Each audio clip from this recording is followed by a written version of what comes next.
Chapter 11-13. Fong and Lin Yong really loved each other. When they walked out just now, they put their arms around each other's shoulders and called each other brother. Li Yi checked the accounts for a while. When he walked out of the room again, he saw Lin Yong hanging on the tree by Fong. Fong's strength was beyond doubt, and others could not be envious of him at all. He was born with great strength. When his family conditions were not good, he only looked stronger than others. Later, when the material conditions kept up, he began to leave ordinary people far behind. Coupled with the training of second granduncle, even Li Yi did not dare to say that he could easily defeat him. His fists were too heavy, and one punch could kill someone. Lin Yong only had some skills, but he could only be regarded as half a person in the martial arts world. Of course, he was no match for Fong. "Li brothers, save me, save me." Lin Yong hung on the tree. Seeing Li Yi coming out, he seemed to see his savior. Li Yi glanced at Fong, and then Fong jumped on the tree reluctantly and put him down. In fact, Ruoqing's pregnancy was somewhat beyond their expectation. This time, they came to the Qi Kingdom for one more important thing in addition to sightseeing. To unify the holy religion. Su Zheng was indeed a rare talent. In the later generations, he would definitely be the leader of a multi-level marketing organization, a large-scale one, and the #1 target of the state to crack down and ban. Their doctrine had become to persuade people to do good, leading the so-called holy religion founded by Taoist nun to the right path. All the believers had the right to believe or not at any time. In essence, there was not much difference from the regular religions in the later generations. However, it was impossible for Su Zheng to complete this difficult task alone. No matter how high his status was, it was not higher than that of Taoist nun. Many things needed Ruoqing to do. Now that Ruoqing was pregnant, Li Yi naturally would not let her appear in public again. The matter of the holy religion was put aside for the time being. Along the way, they collected a lot of news about the Qi Kingdom. The emperor of the Qi Kingdom had been ill for a long time and did not care about the state affairs. These years, he had been ill several times and almost died, but in the end, he did not die. If he died, it would be straightforward. The eldest prince Xiao Jing was the legitimate crown prince. Before the emperor died, there was no edict to depose the crown prince. He would be the new emperor. The third prince Xiao Yi would have to go wherever he wanted. Unless he rebelled or Xiao Jing suddenly became hysterical and passed the throne to him, he would have no fate with the throne in this life. However, as long as the old emperor did not die, Xiao Jing was only the crown prince. If he reached out in advance, it would also be a rebellion, therefore, the two people and the two forces were in a deadlock. However, the emperor of the Qi Kingdom not only let the eldest prince, Xiao Jing, supervise the state, but also let the third prince, Xiao Yi, supervise from the side. It was not hard to imagine what the court of the Qi Kingdom would be like. Of course, there were benefits to doing this, and they were not small. The two forces were at odds with each other. Each was waiting to seize the other's weakness and mistake, so neither dared to make mistakes. When Li Yi left, the Qi Kingdom was in constant dispute because of the discussion of the silver for crimes. The people were not calm, and it was said that several states had revolted. When he came back this time, those hidden dangers in the Qi Kingdom were all gone. A few years ago, under the leadership of the third prince, the court adopted a gentle method and implemented the debit and credit bookkeeping system. Until now, it had been quite effective. Although the corruption among the officials had not been completely stopped, it had been quite effective. As expected, those who could become the emperor were not easy to deal with. Li Yi did not know what the emperor of the Qi Kingdom thought about the struggle for the throne, but he did play a good hand. For a long time, including now, the prosperity of the Qi Kingdom was justified. If it was not for the rapid rise of the Jing Kingdom in recent years, perhaps they would still be living under the shadow of the Qi Kingdom. As for who would become the emperor of the Qi kingdom, Li Yi did not care much. It had little to do with him. Whether Zhao Zheng or Zhao Yi took over the Qi kingdom, they would not pose much of a threat to the Jing kingdom. A long time ago, the Jing kingdom had been at the forefront of the times, and the speed of its advancement was getting faster and faster, leaving the other countries far behind. It even had the perspective of God. Li Xian had been improving the cannons, and he had also begun to develop and supervise the manufacture of many other types of firearms.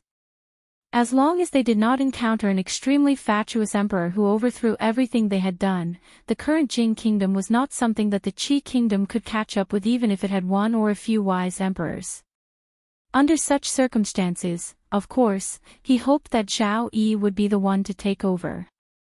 All his life, he was not fond of owing favors. He did not like owing favors to women, and he did not like owing favors to men. The former could be repaid with his body, but if he wanted to repay the latter, he would have to do something else. There was no doubt that the third prince, Zhao Yi, had played a great role in the smooth sailing of the Lin family's business for the past few years. It could be said that he had taken good care of Wanru. This was a great favor. Just based on this point, the scales in his heart had to tilt in favor of him. Of course, it was impossible for him to go to his side and give him advice now, but he did not mind giving him a push when it was necessary. Lin Wanru walked out of the room and gave some instructions to Lin Yong. Although the Liuzhou was far from the capital of the Qi kingdom, and it was not considered an important military town, it was a big commercial province. Geographically speaking, the Liuzhou was in the hinterland of the Qi kingdom and did not border other countries, so it did not have the conditions to become a big commercial province. However, the people of the Liuzhou had been raising silkworms for generations, and the silk of the Liuzhou was famous far and wide. This time, Lin Wanru came to expand the silk and clothing business. If it was successful, perhaps the Liuzhou would become their biggest clothing base in the Qi kingdom. Lin Yong looked at Li Yi, who was not far away, and then looked at Lin Wanru, and asked, "Miss, how long will we stay in the Liuzhou this time?" Lin Wanru was the helmsman of the Lin family. She only needed to ensure that the general direction was not wrong, so she did not need to stay in the Liuzhou for a long time. Other things would be handled by the steward. After thinking for a while, she said, "About a month." Lin Yong looked at Li Yi, and asked, "Li brothers, how long will you stay in the Liuzhou?" Ruoqing was pregnant. They could either go back to Shuzhou or Rui City now, or stay here and wait for her to give birth. Although Rui City and Shuzhou were more suitable for nurturing the fetus, they were already deep in the Qi kingdom. If they went back, it would probably take a few months. The journey would be tiring and bumpy. After discussing with Li Yi and Rui, they decided to stay in the Liuzhou and go back after she gave birth. However, in this way, their plan to detour from the Qi kingdom to the Jing kingdom would have to be put on hold. Li Yi thought for a while and said, "Less than a year."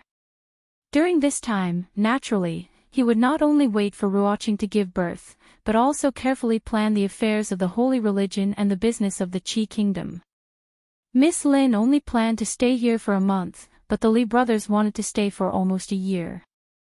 Lin Yong thought for a while, looked at Lin Wanru, and said, "Miss, I think that the Liuzhou is different from other places. The business here is developed, and there are many rich businessmen. If we enter the Liuzhou abruptly and meddle in the business of the Liuzhou, I'm afraid that they will be dissatisfied and suppress us. In order to avoid accidents, I'm afraid we should stay for a few more days. It's safer this way." "Miss, what do you think?" Hearing this, Lin Wanru nodded and said, "You're right. Then let's stay for a few more days." Lin Yong agreed deeply. He smiled and said, "I think we should also stay for a year and a half. It should be enough." Lin Wanru looked at him and frowned slightly. When she was about to speak, a young man knocked on the courtyard door and walked in with a few attendants. "Miss Lin," he looked at Lin Wanru and said with a smile, I'm here to discuss the cooperation between the Lin and Lu families. Lin Wanru and the young man went to the parlor. Lin Yong did not follow them. He walked to Li Yi and said, "They are from the Lu family." The Lu family is the largest magnate in the Liuzhou. They are relatives of the royal family and have been in the silk business for generations. Li Yi looked at Lin Yong in surprise. He seemed to be a little too talkative today. These days, he comes here every day to talk about cooperation. Lin Yong pursed his lips and said, "Don't think that I can't see it." "What business talk?" "He has been dragging the matter of cooperation. He is here to pursue our family's miss." Li Yi continued to look at him. "I just remembered and said it casually." Seeing Li Yi look at him, Lin Yong waved his hand and said, "I definitely did not say that he is Li brothers' rival in love. I also did not hint at you to pursue our Mississippi Li brothers. Please don't misunderstand, please don't misunderstand." Chapter 11-14. The young man walked out of the hall and cupped his hands at Lin Wanru. He said, "Miss Wanru, I believe you know that this is good for both the Lin and Lu families. I hope you can consider what I have said." Lin Wanru shook her head and simply said, "If young Master Lu is referring to something other than cooperation, then there is no need to consider it." The young man was not angry. He only smiled and said, "I have come with sincerity.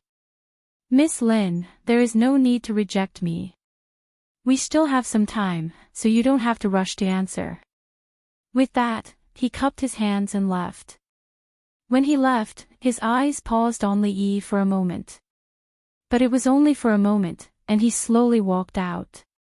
"Li brothers, look, this young Master Lu is also handsome and elegant.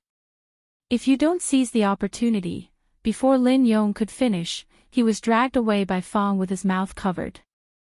Li Yi raised his head and looked at Lin Wanru. He asked, "Are you having trouble with your business?" "It's not really a problem." Lin Wanru shook her head and sat across from him. She said, "The Lu family in Liuzhou is also in the cloth and silk business. In recent years, they have expanded into ready-made clothing. It is more or less the same as us. We are in the same place and doing the same business.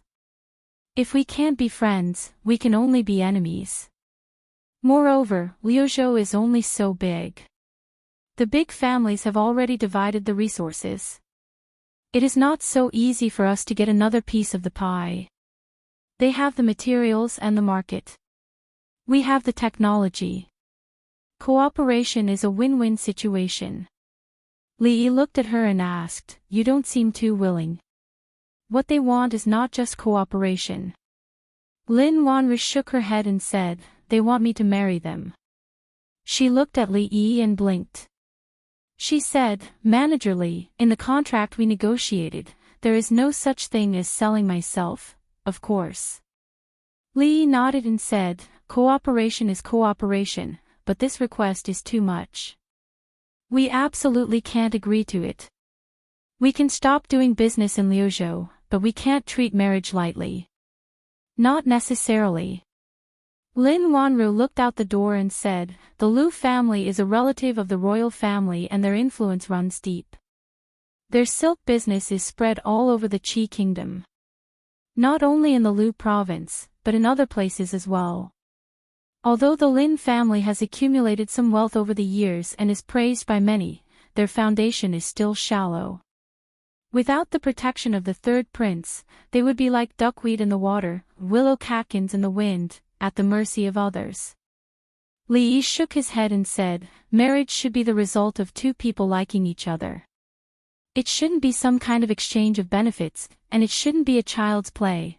In this world, how can everything be perfect, Rui?"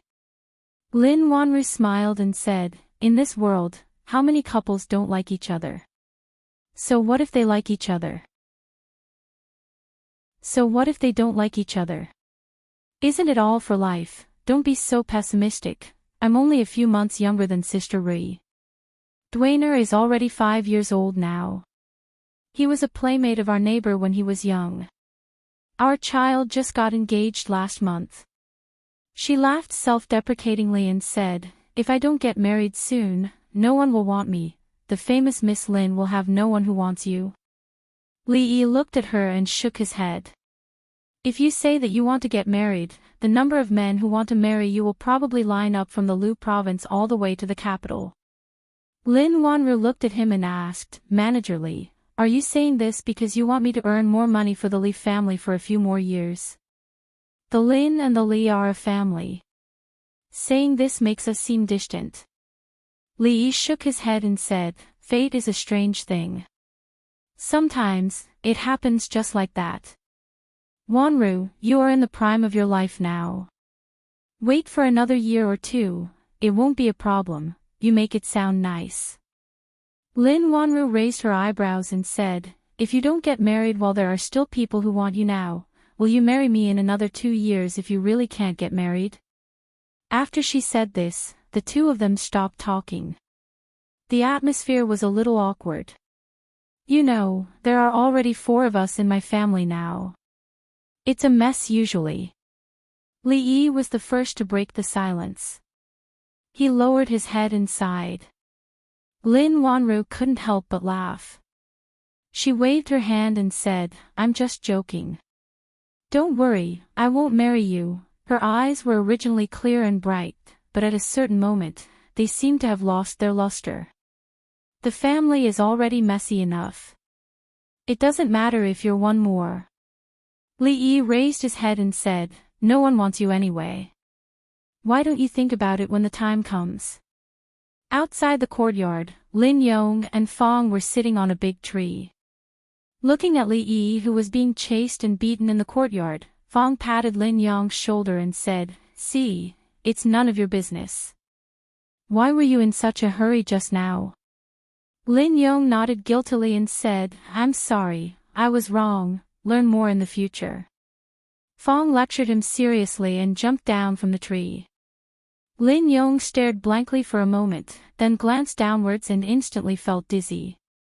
He hugged the tree trunk and shouted, let me down, I'm afraid of heights.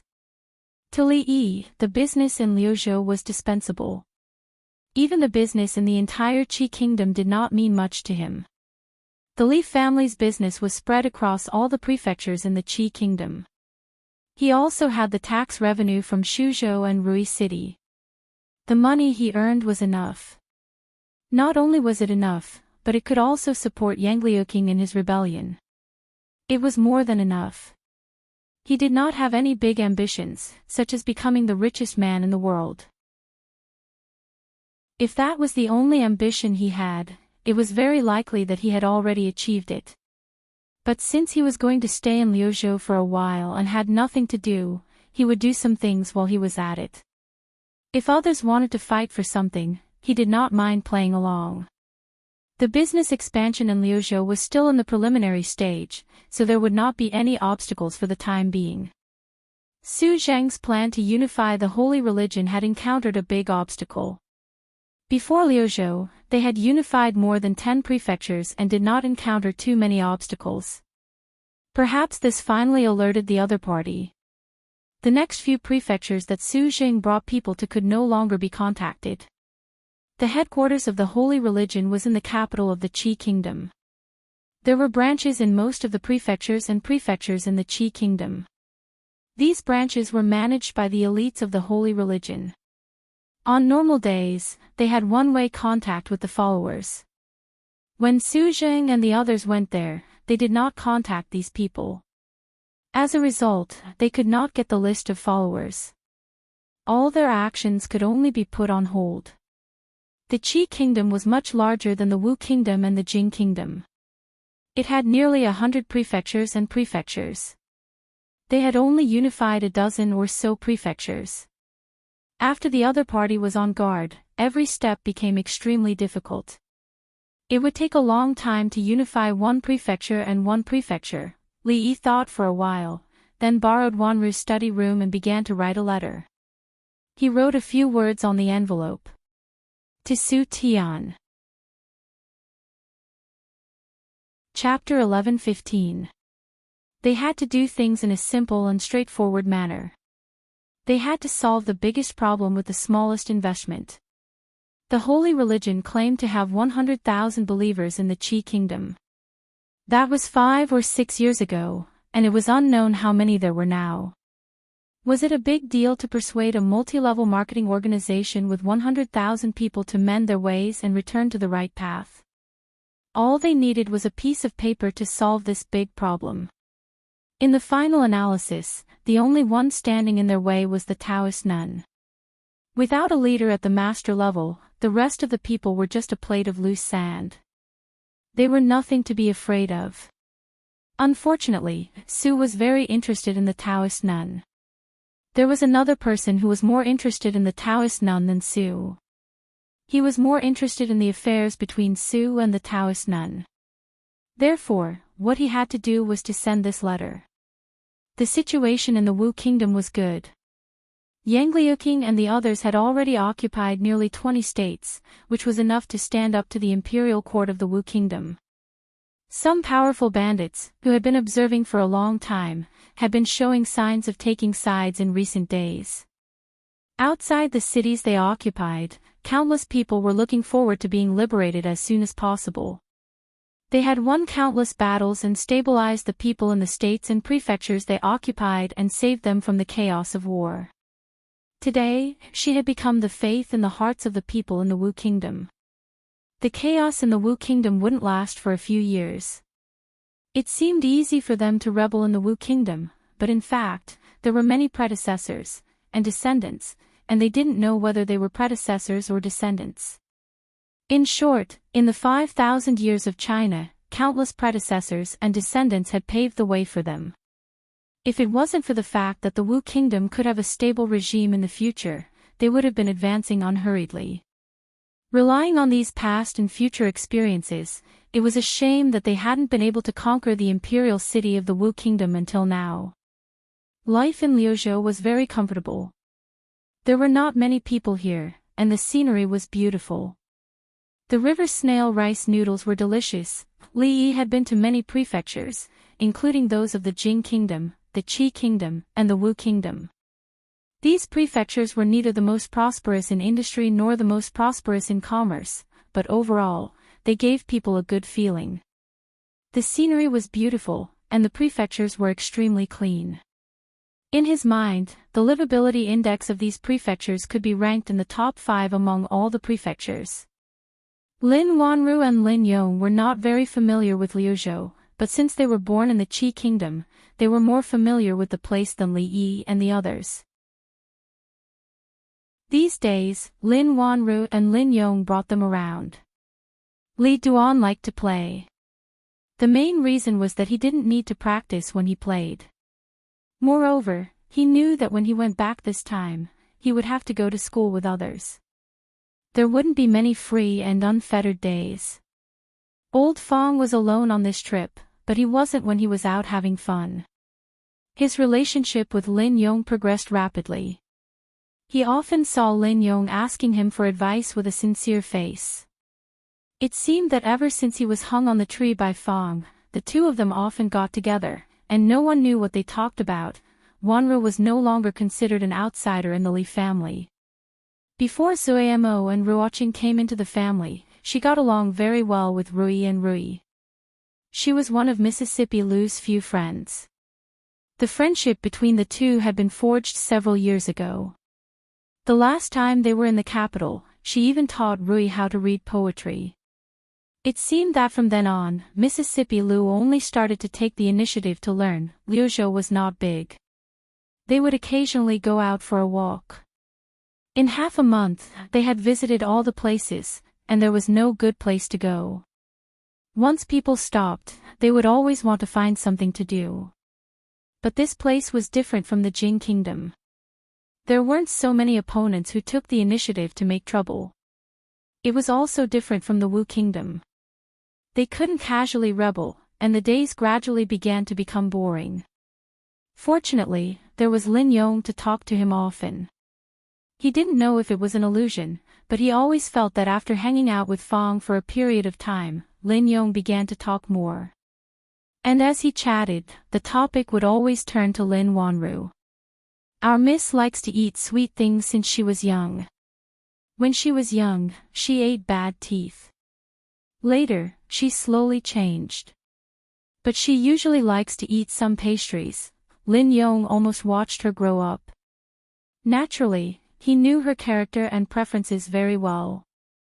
Also, Miss has been competitive and capable since she was young. Otherwise, Old Master wouldn't have handed the Lin family over to her. Lin Yong recalled the past and sighed. He said, actually, during that period of time, Miss didn't have it easy. The family didn't like her, and there were a lot of rumors and slanders outside. Miss had to bear all of it alone. After you came, Lee brothers, everything changed. Lin Yong's face revealed a happy expression. He said, ever since you helped her deal with the second master, everyone in the family has been obedient to her. These few years, there hasn't been any more trouble. It's all thanks to you, Lee brothers, it's all because of her own tricks. Li Yi shook his head. Among all the women he knew, the most competitive was probably Rui. But in fact, Mingsu and Wanru were the same kind of people as her. It was just that they focused on different areas. Rui was good at martial arts, while Mingsu was good at governing the country. Sometimes, even Li Yi himself had to admire Wanru's business methods. Li Yi looked at Lin Yong and asked, has she been so powerful since she was young? That's not all. Lin Yong thought for a while and shook his head. He said, don't be fooled by Mrs. Ability. In fact, she was still wetting the bed when she was 5 years old. Seeing Lin Wanru coming out of the inner courtyard, Lin Yong hurriedly shut up. Seeing that his gaze and expression were not right, Lin Wanru frowned slightly. She walked over and asked, what are you talking about? He's talking about how good you've been at doing business these few years. Li Yi gave her a thumbs up and said, to be honest, I really admire you when it comes to doing business. Since you said that, I'll take it that you're mocking me. Lin Wanru looked at him and said, at best, I'm just a small steward under Manager Li. When it comes to doing business, how can I be better than you? Li Yi shook his head and said, I only know a little more than others in certain aspects. In fact, I don't know much about doing business. There are many things that I still need to ask you. He picked up the teacup and put it down again. He said, right, I happen to have something to ask you. Lin Wanru sat opposite him and asked, what is it? Li Yi thought for a moment and asked, did you really still wet the bed when you were 5 years old? Hearing this, Lin Wanru was startled, and Lin Yong's expression changed greatly.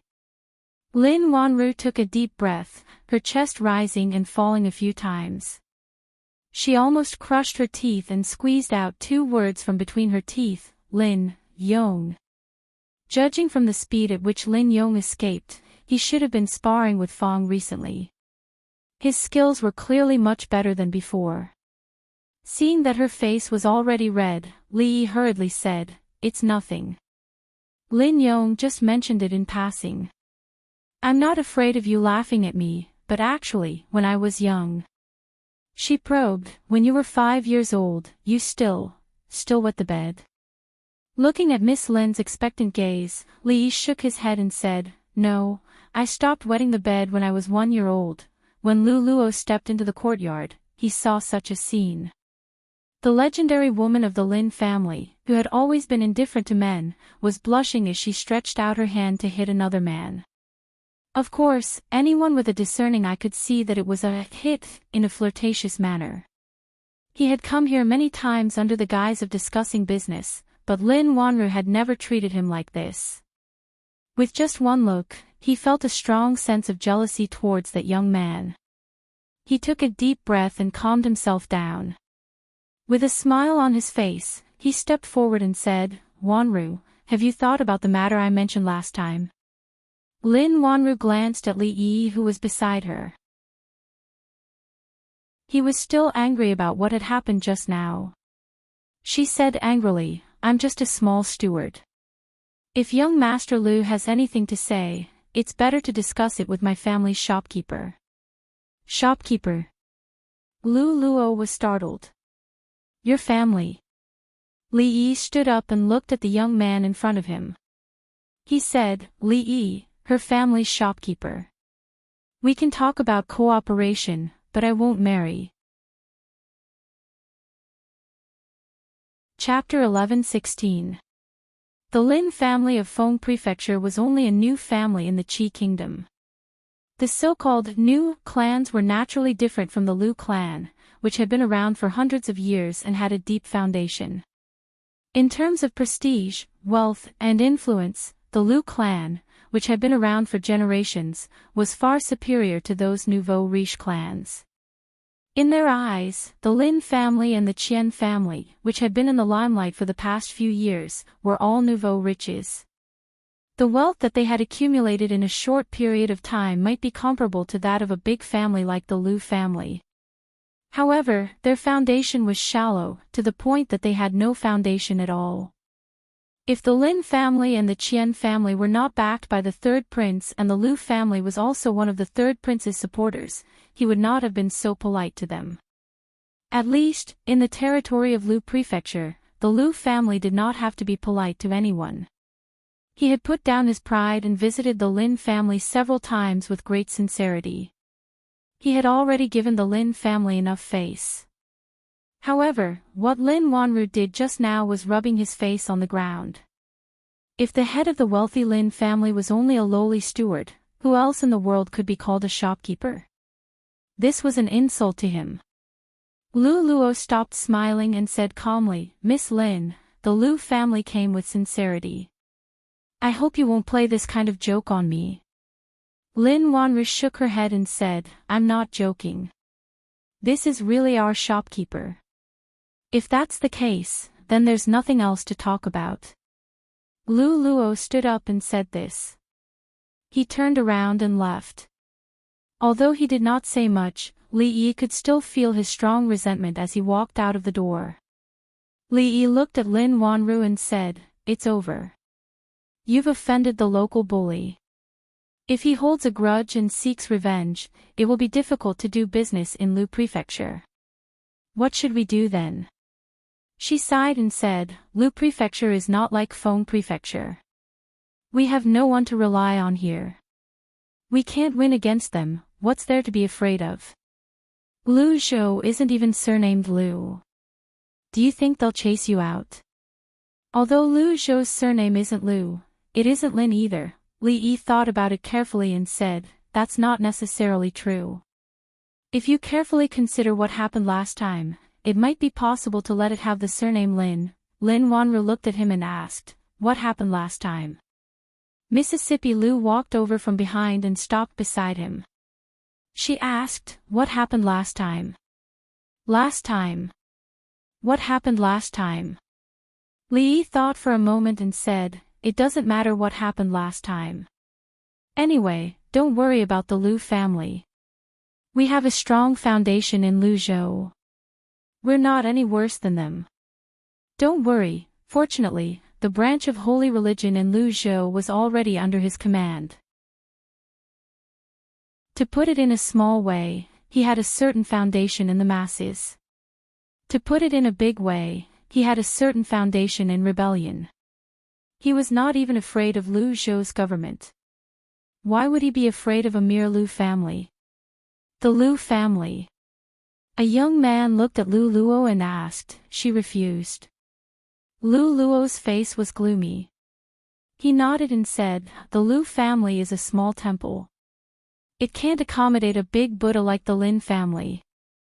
There are so many women in the world. Why did you choose Lin Wanru? The young man frowned and said, although she's not young anymore, she's still the master of the Lin family. How can she be your concubine? Or is it the Lin family that you want? He looked at Lu Luo with a calm expression, but it made Lu Luo break out in a cold sweat. Although the Lin family didn't have much of a foundation, in terms of wealth, several Lu family couldn't compare. If he really won over Lin Wanru and the Lin family, his status in the Lu family would definitely rise. At that time, the one who would be the most unhappy would be his brother. He hurriedly explained, "I'm not doing this for the good of the family. Even if we can't get the Lin family, as long as we can subdue that woman, we won't have to worry about the family's prosperity." "Brother, do you also want the Liu family to hide in this small Luzhou?" The young man looked at him vaguely and said, "Since she doesn't want to give face to the Liu family, we don't have to show her any mercy. As the saying goes, a powerful dragon cannot crush a snake in its own territory." This saying was very reasonable. After offending the Liu family, the supply to Luzhou was cut off the next day.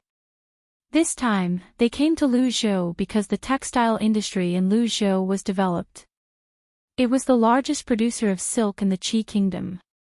If they built a clothing store here, they could save a lot of money and unnecessary expenses.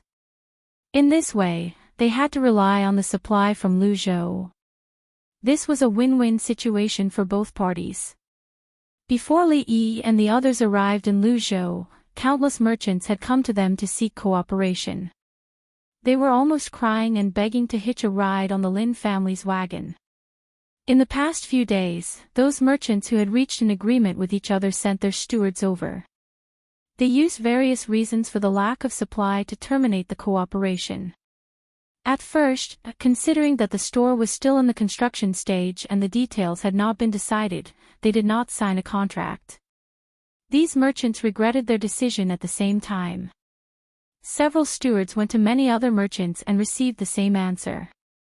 The Liu family wanted to use this method to cut off their supply. This was a childish but effective method. No one was willing to sell raw materials to them. Naturally, the store could not continue to operate. One of the stewards said anxiously, "Shopkeeper, please think of a way. We have already invested so much in Luzhou. If this happens, all the money from before will be wasted." Another shopkeeper complained, "Merchants should keep their word. How can they go back on their word? This is clearly a trap for us. Shopkeeper, please make a decision." Lin Wanru looked at the anxious stewards and looked at Li Yi. She said, "Shopkeeper, you make the decision." Li Yi realized that the business world's Hua Mulan, Lin Wanru, Miss Lin's recent actions did not match her title at all. Every day, she would drink tea and chat with Rui and the others. She would even ask Rui to teach her a few self-defense moves. After hearing that Rui and the others had all learned the youthful technique, she completely ignored the business. The arrangements and deployment of the business in Liuzhou fell on his shoulders. She kept saying that she was a steward, but how was she a steward? She was clearly the fifth madam of the Li family. However, the fifth madam's attitude was the fifth madam's attitude. After all, he had been a hands-off shopkeeper for 5 years. He had to be more tolerant and tolerant of this willful steward. If she decided to wash her hands of the job and quit, where could he find such a good fifth steward? Li Yi looked at Su Jing, who was standing at the side, and said, "Envoy Su, sorry to trouble you." The Liu family. Lu Luo sat in the hall with a sneer on his face. The Lin family's business was very big. It had spread all over the Qi kingdom. It was much bigger than the Liu family's business. However, it should not be forgotten that this was Liuzhou, the Liu family's Liuzhou. In Liuzhou, even the tiger had to lie down and the dragon had to lie down. Lin Wanru did not give him any face. She did not give the Liu family any face. In Liuzhou, they would not be able to do anything. The Wu family. The Wu family's silk business in Liuzhou was not the best, but it could be ranked in the top 5. At this moment, the master of the Wu family was sending the few people out of the mansion respectfully. He bowed to the person at the front and said, "Sir Envoy, please be rest assured. I will keep the people under control. They will not cause trouble for you." Su Jing nodded with a cold expression on his face. The few shopkeepers of the Lin family followed behind. Each of them looked as if they had seen a ghost. Yesterday, just yesterday, they stood at the door of the Wu family. They did not even enter the main door. It had only been a day, but the master of the Wu family saw them as if he had seen his ancestor. To be more precise, he saw Envoy Su. It was not just the Wu family. They had gone to a few other families. The attitude of those family heads was exactly the same as the master of the Wu family. They easily signed a contract with the other party. Those stingy cheapskates all wanted to give them as much as they could this time. They could not refuse. The people of Liuzhou were terrifyingly simple. Chapter 11:17. The Wu family, the Qin family, and the Wei family, have they lost their minds? In the Lu residence, Lu Luo, who had just received the news, had a dark expression on his face. He was pacing in the hall and growling in a low voice. This time, he had mobilized the Lu family's resources and joined forces with the other major clans in Luzhou to cut off the Lin family's supply of goods, completely blocking the Lin family's escape route. The other party's shop and workshop in Luzhou had already been built. If there was no supply of goods, all the initial investment would be for naught. At this time, if he used another identity to negotiate with Lin Wanru, the result would be completely different from before. However, he did not expect that after a few days of gloating, the blockade he had formed with the major clans in Luzhou to seal off the Lin family would be torn open. The Wu family, the Qin family, and the Wei family were not as rich and powerful as the Lu family, but when they joined forces, the Lu family could not touch them easily. The problem was that they had previously promised him that they would unite to fight against the Lin family, who was an outsider. However, at the critical moment, they went back on their word, causing the Lu family to waste a lot of resources. Could it be that these clans were spies planted by the Lin family in Luzhou? Lu Luo asked with a dark expression, "What did they say?" One of the servants hesitated for a moment before saying, They said that they would be bastards if they didn't earn money. Thank you, young master, for giving them the opportunity to cooperate with the Lin family. Lu Luo almost spat out a mouthful of blood. He said furiously, Bastards, bastards, they've been fooling me from the beginning. Shut up. A middle-aged man walked in from outside the door and glanced at Lu Luo. The latter immediately shut his mouth. He could be arrogant in front of outsiders, but he did not dare to lose his composure in front of his father, the current master of the Lu family. I handed over the Lu family's business to you. Look at what you've done these days. The middle-aged man looked at him coldly and said, The Lin family could not have come this far without the support of the third prince. If you go against the Lin family, you are going against the third prince. Are you going to take the blame or the Lu family? Father, Lu Luo opened his mouth but did not say anything. The middle-aged man paused for a moment before continuing, however, even though the third prince thinks highly of the Lin family, our Lu family is not one to be trifled with. If we were to lose like this, I'm afraid that the third prince will look down on us. Lu Luo was delighted to hear that and immediately said, Father, you are right. The Lu family is a century-old family. How can we lose to the Lin family? Why don't we? Before he could finish, the middle-aged man waved his hand and said, Put away your crooked tricks. The business world is like a battlefield. Even if you want to win, you have to win fair and square. I want to see if the legend of the Lin family is really that capable, or if the rumors are exaggerated. Li Yi felt that the rumors about the Lin family's favored daughter were exaggerated. She did not care about anything these days. She was more familiar with Rui and the others than he was. Rui taught her the youth-retaining technique that he had tricked from old Taoist Yuan. She shared her beauty and skincare tips with them. She was no different from those rich ladies in the capital city who had nothing to do. She did not look like a businesswoman at all. In the end, he had to do all the work himself. In the Li family, such a lazy steward would have long been fired and left to starve to death. This is so infuriating. Li Yi sat in the yard and browsed through the accounts. Lin Wanru's maid, Xiao came in and sat opposite him. She had her hair tied into two buns and looked sullen. Her angry look made her look a little cute. "What's wrong?" Lee asked casually. "It's those people." The little girl put her hands on her hips, and the anger on her face had not dissipated. She said, "We opened a clothing store, and they also opened a clothing store. They chose to open it before we opened our store, and they even cut the price by 10%. They are clearly trying to steal our business." Xiao had been with Lin Wanru since she was a child. She followed her everywhere and traveled with her. She was very familiar with some things in the business world.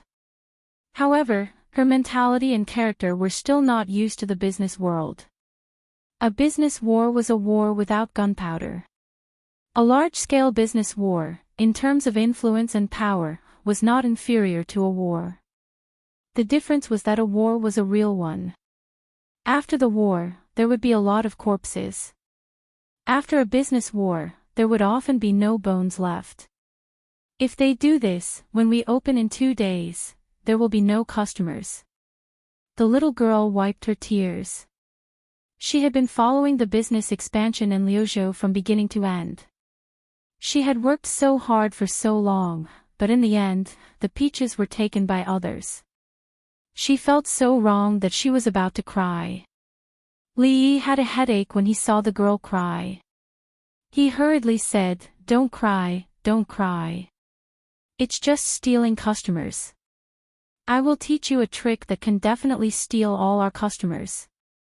"It's true." Xiao rubbed her eyes and looked at him with surprise. She trusted young Master Li very much.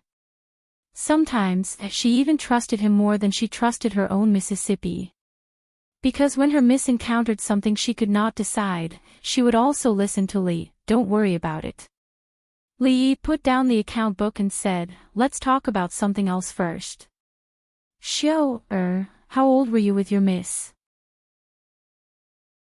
Xiao thought for a moment and said, 9 years old. "How old was your miss at that time?" "I think, 14 years old." "Then, when your miss was 14 years old, did she still wet the bed?" From the beginning, Li saw Lin Wanru standing in the distance and looking at them from time to time. At a certain moment, she finally came over and asked, "You and Xiao, what were you talking about just now?" Li said helplessly, "You didn't teach her how to deal with the Lu family, so I had to teach her myself." Lin Wanru still looked a little doubtful and asked, "That's all?" "That's all." Li looked at her and said in surprise, "Xiao was about to cry because of the Lu family's means. I just taught her how to deal with it. What else could I say besides that?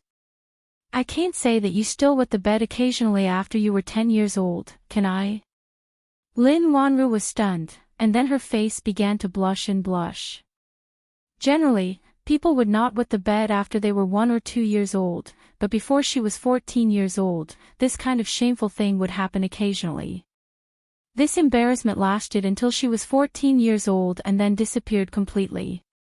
But after she was 5 years old, the only one who knew about this matter, besides her, was Xiao, who slept with her at that time. How long had it been?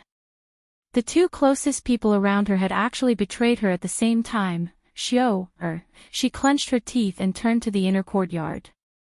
A puzzled look appeared on Li Yi's face. Did he say anything wrong just now?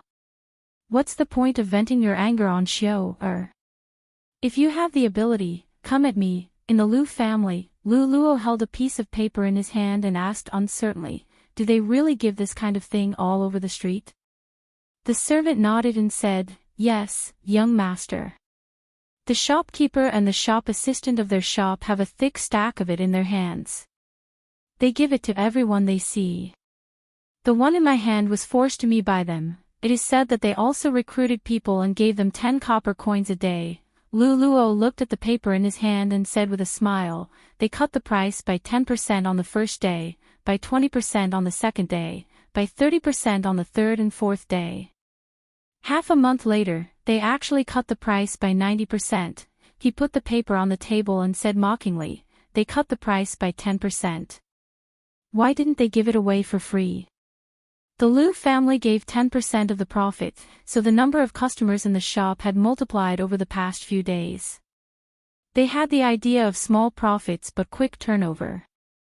However, small profits but quick turnover did not mean that the lower the price, the better. 10% of the price was far lower than the cost price. The more they sold, the more they would lose. If the people of Luzhou bought their goods on the last 2 days, even if the Lin family was wealthy and did not care about the loss of Luzhou, they would still become a joke in the business world. What the proud daughter of the Lin family, the Hua Mulan of the business world. It turned out that it was all just a rumor. In half a month, get someone to buy a lot of the Lin family's goods. Lu Luo twitched the corner of his mouth and said, "They just opened for business and they already gave us such a big gift. They are too kind." Chapter 11:18. There were a few new clothing stores in Liuzhou. Almost everyone inside and outside the city knew about it. The news spread far and wide. It was no less than half a year ago when the provincial governor of Liuzhou was arrested for corruption, or when a group of bandits who had been harming the people for more than a decade were all beheaded by the government. Within a day, everyone knew about it. It was not entirely because the newly opened stores were cutting prices so much that it was unprecedented. The main reason was that no one had seen the overwhelming publicity on the streets and alleys of the city. Almost everyone in Liuzhou had a copy of the leaflet that was the size of a palm. There was more than one. After reading through the leaflet, the literate people knew that this was a big discount for the opening of the clothing store. After half a month, they could buy ready-made clothes and cloth at a low price of 10%. They had seen shops reduce prices for promotion, but they had never seen such a ruthless reduction. What was the difference between 10% of the price and giving it away for free? Those who could not read took the leaflet and asked others. They understood the general meaning. After asking, they were puzzled and in disbelief. A few days ago, the Liu family had cut prices by 10%. Many people already thought that they were taking advantage of the situation. Several stores were crowded with customers. The prices of these newly opened shops had been reduced to only 10%. Compared to the preferential treatment offered by the Liu family, the difference was nearly 10 times. It seemed to be somewhat inadequate. They did not have to worry that the other party would cheat them. The words on the leaflet were very clear. If they wanted to play tricks like raising prices first and then lowering prices, the government would not let them go. On the street, a woman took the leaflet from a shop assistant. After looking at it, she said in surprise, "In a few days, their clothes will be so cheap. If it's true, we have to buy a few more." The man next to her said in surprise, "Didn't you just buy a few days ago? Why are you still buying?" The woman rolled her eyes and said, "Those are from the Liu family." "How can the Liu family's things compare to the Lin family's? I've been looking forward to their store opening in Liuzhou for a long time. The prices are so cheap. It would be a waste not to buy them." The man hesitated for a moment and asked, "You bought so many clothes. Can you wear them all?" "I'm a woman. What's wrong with a woman buying a few beautiful clothes?" The woman looked at him and said with dissatisfaction, "Besides, no matter how many clothes I buy, aren't they all for you to see? What about me? You're a scholar, but you don't even know how to calculate." Buying a piece of clothing from the Liu family is equivalent to buying 2 or 10 pieces of clothing from the Lin family, but it's not even as beautiful as the Lin family. If I buy it this time, I won't have to buy it again this year. Do the math, how much money can you save? What about me? Do you not love me anymore? No, you didn't even buy me clothes. You really don't love me anymore.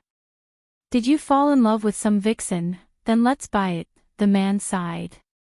The Lin family, the Lin family, the Lin family's underwear, the Lin family's perfume and soap, the Lin family's ready-made clothes, and the money he earned from selling his paintings were all given to the Lin family. Fortunately, although his wife spent a lot of money, she always kept her word. If she said she wouldn't buy it this year, she wouldn't buy it again this year. However, it seemed that there were only 2 months left this year. Before the Lin family's ready-made clothes shop opened for business, it had already attracted the attention of countless people. Regardless of how many people would patronize it, at least it was the first time in history that a few small shops could cause such a sensation. On the first day of the shop's opening, several shop assistants and shopkeepers were anxiously waiting, but there were only a few customers. Most of the people who came to take a look were asking if the 90% price reduction in half a month was true. Not a single person was really willing to buy. When the Liu family cut the price by 10%, the shop's threshold was almost trampled to pieces. Now that they had the same price as the Liu family, the shop was deserted. Comparing the two, it was really sad. "Sir, what are you looking at?" Seeing someone come in, a shop assistant hurriedly greeted him. "I heard that your shop will reduce the price by 90% in half a month." The man looked at the shop assistant and asked doubtfully, "Is it true?" "Absolutely." The shop assistant smiled and asked, "Sir, do you want to look at clothes?" "What do you want to look at?" The man glared at him and said, "Do you think I'm stupid to spend the money of 9 clothes to buy one? Why don't I come back in half a month?" "Sir, take care." Watching the customer leave, the shop assistant's face showed a polite but not awkward smile. "It's over." He walked in front of a manager and said, "If they all come back in half a month, we will lose a lot." Although the manager was also extremely nervous, he still comforted him. "This is only the first day, you have to believe in Miss." The second day, all the clothes in the shop were 20% off. There were more customers entering the shop than yesterday, but still no one was willing to buy. The third day, the fourth day, all the clothes and fabrics were sold at 30% off. There were more customers entering the shop, and a few people were willing to buy, but it was only a small number. Several shops added up only sold a dozen pieces. The Liu family. Ha ha ha. Liu Luo couldn't help but laugh. In the past few days, he had been paying attention to the situation of the Lin family's shop, so he was very clear about the situation there. The Liu family's main business was the silk fabric business. He was very clear about the profits. Once the price was cut by more than 50%, it would be a business that would definitely lose money. The more they sold, the more they would lose. What would they earn? Their reputation. He wanted to learn from the Liu family's methods, but he failed. He just had to wait for the Lin family to become a joke in Liuzhou. At that time, he would like to see how that Lin Wanru could be arrogant in front of him. Liu Luo laughed happily, but Xiao was about to cry. What should I do?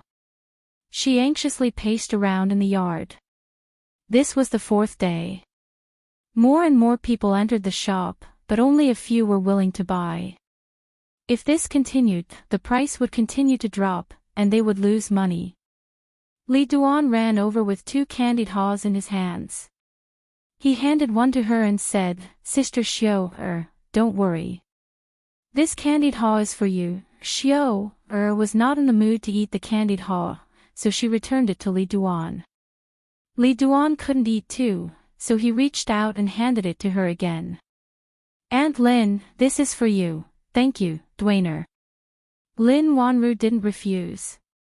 She took the candied haw and gently took a bite.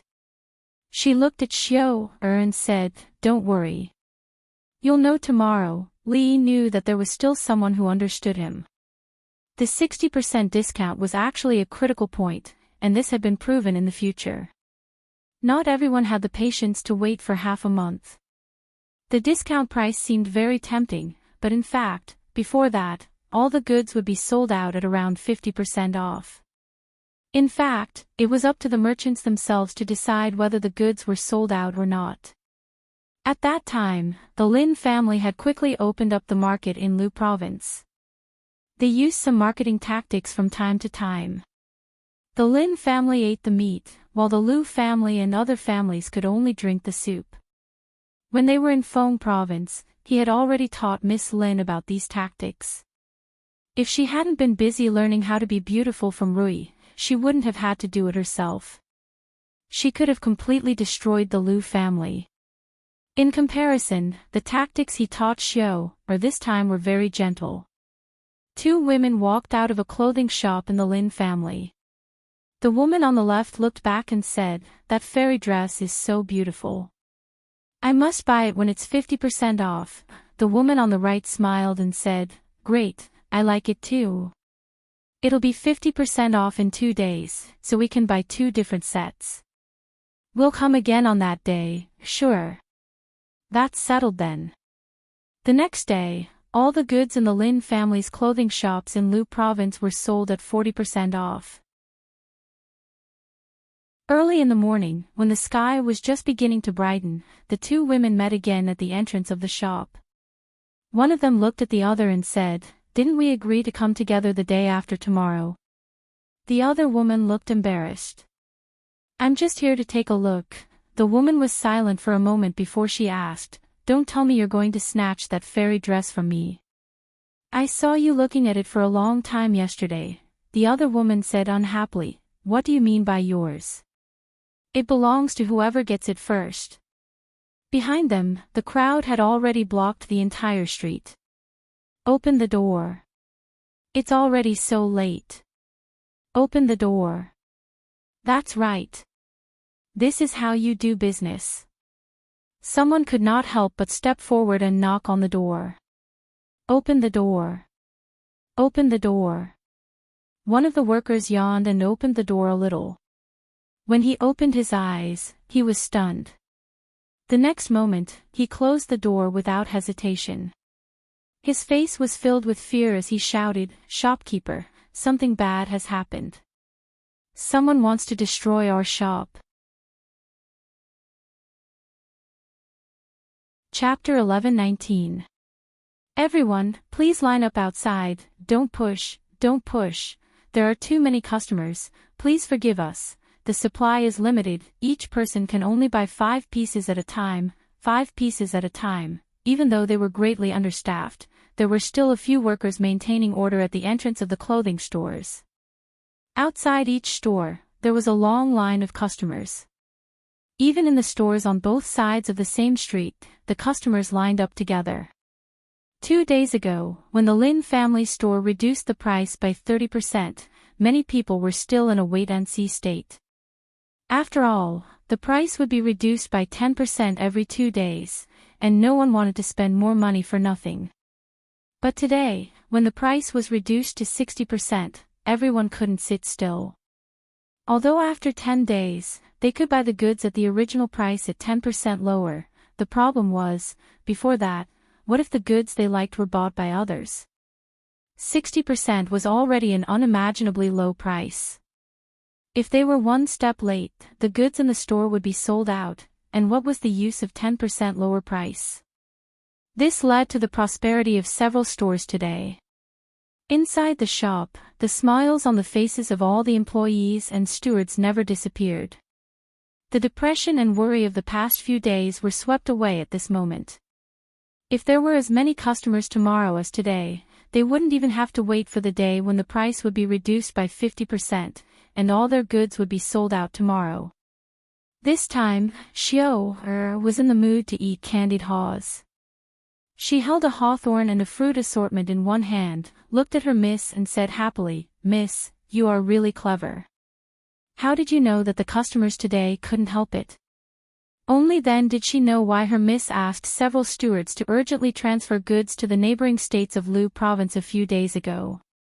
She had been with her miss for so many years and had seen many scenes, but it was the first time she saw the scene where the whole city people were frantically buying. Ahem. Li Yi coughed lightly. He was the one who told her this idea. How could it be her miss who was clever? Xiao took a bite of the assortment of candied haws, looked at Li Yi and said, "We are family, Li, don't be so stingy." If Li Yi was stingy, he wouldn't have used such a violent method to open up the market. Although they could still make a lot of money from the price reduction, their ready-made clothes were cheap and of good quality. They were very popular in both the Qi and Jing kingdoms. They were always in short supply and there had never been a time when they couldn't sell. This time, he was only making a name for himself in Liuzhou and giving a portion of the profits to the people. What he gained was long-term development. Later on, they would organize membership events, birthday events, and the like. Then, they would be able to gain a firm foothold in Liuzhou.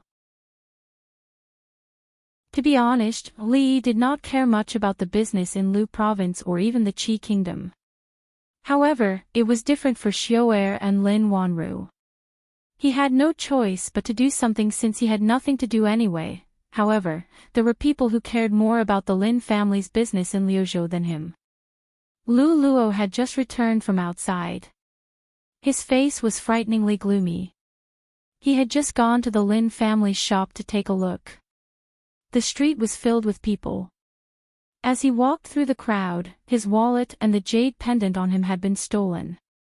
There were more than 10 people who stopped him and asked if he should queue up for him for 5 taels of silver each time. He thought that the Lin family's ready-made clothes shop would be deserted as usual. It would not be until 10 days later that the people who had been waiting for a long time would rush to buy the clothes at a low price. By then, the Lin family would lose everything they had invested in Liuzhou. However, today was only the 5th day, and things had developed in a direction that he had not expected. There was a long queue outside every Lin family's shop. He had lived for more than 20 years and had never seen such a grand scene. Even the biggest temple fair in Liuzhou city was not as grand as this. Although 60% of the price was already very low, with such a large sales volume, it was enough to ensure that they would not lose money. This was like a slap to Lu Luo's face. With the Lin family's interference, unless the Lu family reduced the price from 90% to 70% or 60% in the future, there would not be much effect. More importantly, after this, the Lin family's shops would completely enter the sight of the people of Liuzhou. The first to be affected would be the Lu family's business. A shopkeeper had already reported that the Lu family's shop did not have a single customer today. A servant beside him raised his head and asked, "Young master, what should we do?" "They are limited to 5 pieces per person. Even if we want to buy, we won't be able to buy much." Lu Luo thought for a moment and said, "Go find more people. In 2 days, when they reduce the price to 40%, we must buy all of their goods before anyone else." "But young master, I think that before they reduce the price to 40%, all of their goods will be sold out, then 50% it is." Lu Luo gritted his teeth and said, "This time, the Lu family suffered losses because of them. This time, we must earn back all of it." After the meal, Li Yi took Ruoqing out for a walk. When they came back, they saw more than 10 carriages parked in front of the mansion. Lin Yong was directing them to unload the goods. He first helped Ruoqing back to rest. When he came out again, he walked to the courtyard and sat down. He asked Lin Wanru, who was sitting opposite him, "Have the goods arrived?" Lin Wanru nodded. "Just arrived. Logically speaking, they should have arrived a few days ago. It took me some time to transport the outdated models from the other states. After the influence of the past few years, some of the common people in the Jing kingdom and the Qi kingdom had learned to follow the fashion trend. The ready-made clothing stores would also introduce new styles in time.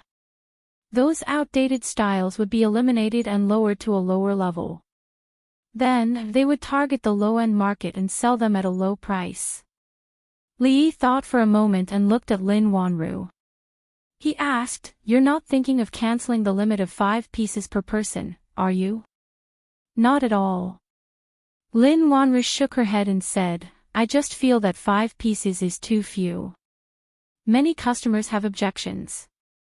Why don't we change it to 500 pieces? Li thought for a moment and asked, won't this be too much? Lin Wanru sighed and said, if we don't go too far, they will go even more. Don't offend women, especially smart women. Li concluded another life philosophy. It had been a day since the Lin family's shop reduced prices by 50%. Lu Luo looked at a servant with a gloomy face and said, I told you to get more people to line up. What are you doing? The servant looked bitter and said, young master, you told us to go earlier. I got up before dawn, but who knew that there would be a long line in front of their door? Lu Luo looked at him and asked expressionlessly, are you blaming me for not thinking it through? I wouldn't dare.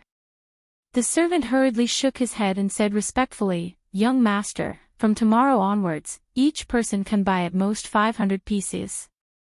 I won't sleep today. After they close tonight, I'll bring some people to guard their door. This time, there won't be any problems. If there's a problem this time, don't come to see me again. Don't worry, young master. The Lin family's ready-made clothing store had been selling at half price for a day. After the craze 2 days ago, the number of customers did not decrease. Instead, it increased. However, the people who got up before dawn the next day to line up realized something. A group of people with straw mats and quilts wrapped in them were sitting in front of the big stores. It seemed that they had been here since last night. This scene naturally made them speechless. It was already very cold at night in Lu province. To actually line up since last night just to buy a few pieces of clothing, this was more than crazy. It was a little crazy. Even the shop assistant who opened the store in the morning was shocked. After the store opened, those people threw the straw mats and quilts aside and swaggered into the store. Because the store space was limited, only about 10 people could enter at a time. The shop assistant smiled and asked, Sir, please take a look first. Call me if you like anything. The first man who entered the store waved his hand and said, I'll take all of these in your store. At the same time, the same situation happened in all the big stores of the Lin family. Chapter 11:20. Sir, how many did you say just now? The shop assistant was startled and asked with some uncertainty. 500. The man frowned and said, I want all of these in your shop. If it's not enough, I'll make up for it. The shop assistant looked troubled and asked, Sir, if you want to buy 500 pieces, what about the customers behind you? What does it have to do with me? The man looked at him with dissatisfaction and said angrily, Hurry up, my time is precious. Sir, cut the crap. Are you selling or not? Yes. A steward came over and nodded heavily. He ordered the people behind him, wrap them all up. After that, he pointed to another person, You go and urgently transfer a batch of goods from the warehouse. The clothes in the shop were quickly packed and valued. Another shop assistant moved the new goods from the warehouse and hung them up again. A shop assistant walked to the second person and said, Sir, please take a look first. No need. The man waved his hand and said, Pack them all up and make up for 500 pieces. The steward hesitated for a moment and said, Sir, if you pack them all up, we won't have any stock in the shop. That's none of my business. The man shook his head and said, Since you're open for business and you've set the rules, I want 500 pieces. Not one more, not one less. Just tell me if you're selling or not. The steward looked at him and thought for a moment. He nodded and said, Yes. Some customers behind them were dissatisfied. What's wrong with you? You bought all of them. What should we do? Yes, you're not following the rules. Shopkeeper, you can't sell them to him. Hearing the objections of the customers behind them, a few strong men stepped forward and asked, Who said we're unreasonable just now? As the few of them stepped out, a terrifying aura pressed down on them. These people were obviously in cahoots. The few people who spoke just now immediately shut their mouths. The man turned around and said, What are you waiting for? Pack them up. Outside the shop, the people who were still waiting in line were already in an uproar. What are they doing inside? Why haven't they come out after so long? Those inside, hurry up. There are so many people waiting outside. The crowd was in an uproar for a long time before the manager came out again and said apologetically, "I'm really sorry, everyone.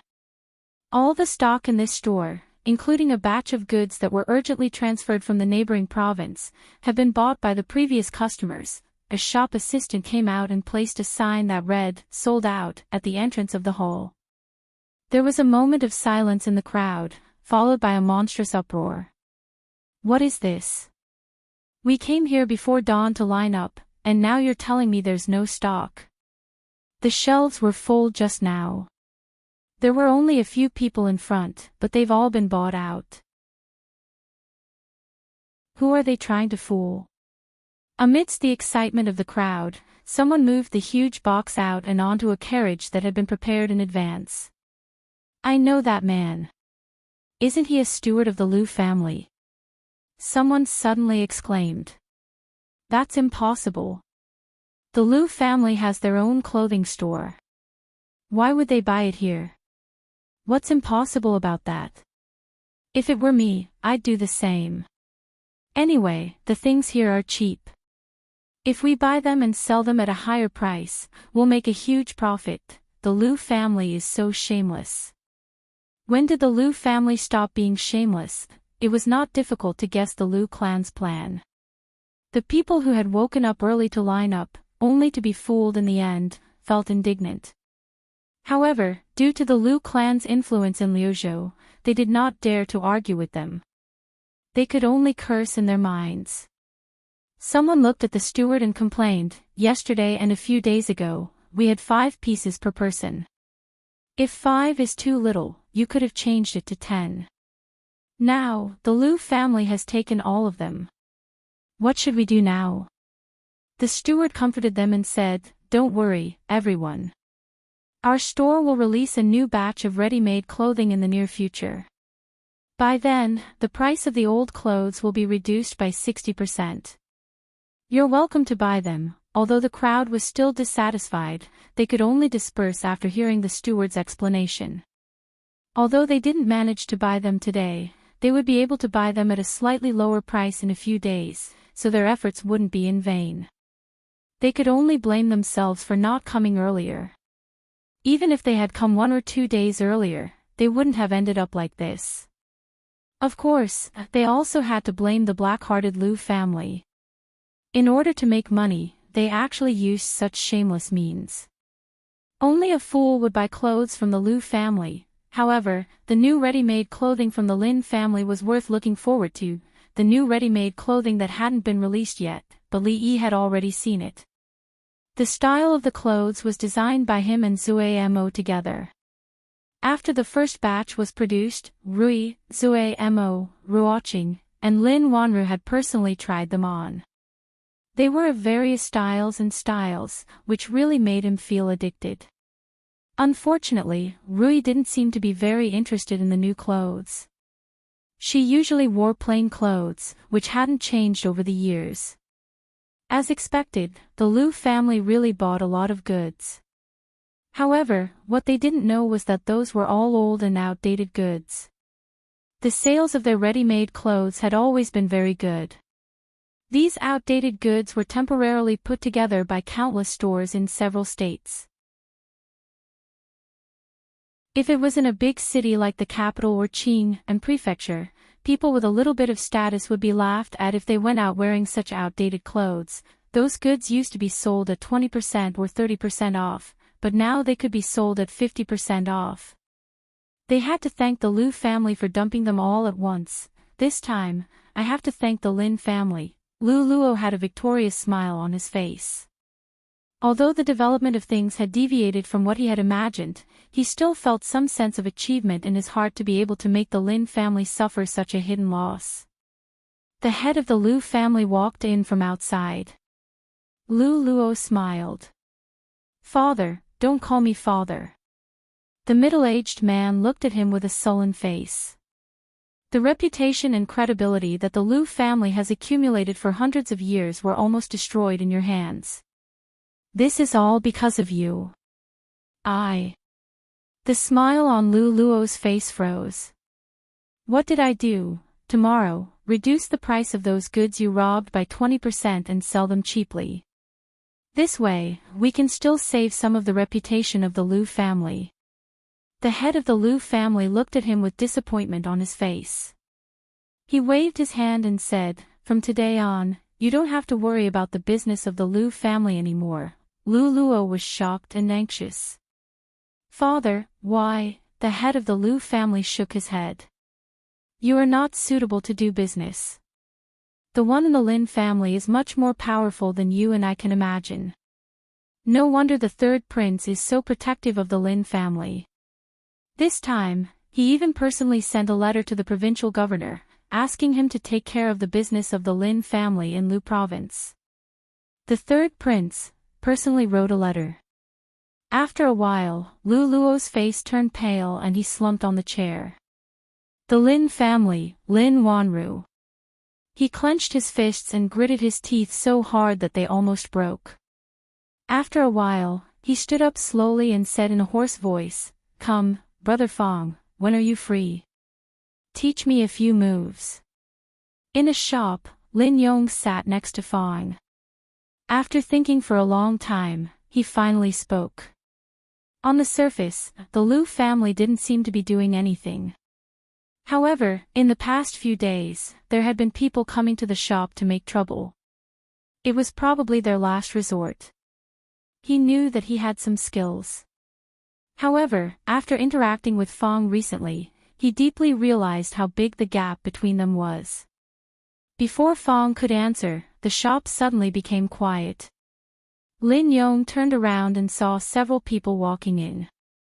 The person in the lead was an extremely tall and muscular man. He and old Fong were already tall and muscular enough, but this person was actually a head taller than the two of them, and a size more muscular. If they were called big men, then this man could only be described as a giant. "Who is in charge here?" the giant man asked loudly as soon as he entered the shop. His voice was rough. Fong stepped forward and walked up to him, saying, "I am." Fong was very tall, but standing next to the giant man, he looked like a little bird. Of course, he was the bird. The giant man looked down at him and said, "You should pay a shelter fee for this month." Fong looked at him and asked, "Shelter fee?" "Yes." The giant man continued to look down at him and said, "All the shops on this street have to pay a shelter fee every month if they want to operate safely. This is the rule. Didn't you ask about it when you opened the shop?" Fong looked up at him, thought for a moment, and asked, "What if we don't pay?" "Don't pay?" The giant man sneered, grabbed his collar, and slapped the shelf next to him. The shelf suddenly shook. The giant man looked at him and said in a cold tone, "Do you know that a person like you, I alone can, paw?" Fong also slapped the shelf. The shelf didn't shake much, but when he took his hand away, there was a handprint on the shelf. He looked up at the giant man and asked, "What can a person like me do?" Looking at the deep handprint on the shelf, the muscles on the giant man's face visibly twitched. "Big brother, which gang do you work in?" He let go of Fong's collar, gently helped him smooth the wrinkles on his clothes, and said with a smile, "An expert like you can beat 10 of me." Chapter 11:21. The Liu family helped the Lin family clear the backlog of a few states, and the next day, they sold them out at a very low price, almost as if they were free. It seemed to be more generous than the Lin family's promotion a few days ago. It showed that there were smart people in the Liu family. In fact, for a large clan like the Liu clan to be able to last for decades and even survive the change of dynasties, if they weren't smart enough, they would have long been swallowed up by others, not even their bones would be left. The Liu family was different from the Lin family.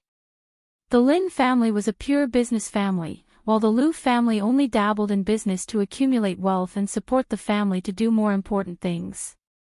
Business was not the foundation of their family. It was normal for a big family to hand over the family business to a younger generation who was not the eldest son of the legal wife. This time, they lost some money, but they won back their credibility. The money was nothing for the Liu family. The head of the Liu family came to the Lin mansion to apologize in person today. He said that everything that happened these days was made by Liu Luo alone and it didn't represent the position of the Lin family.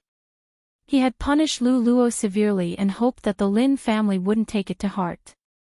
To show his sincerity, he also brought some expensive gifts. Li Yi estimated that the value of those gifts was several times the loss of the Liu family this time. After the head of the Liu family left, Li Yi was wondering whether all the big families in the Qi kingdom were so polite and kind. At this time, the provincial governor of Liuzhou came to visit.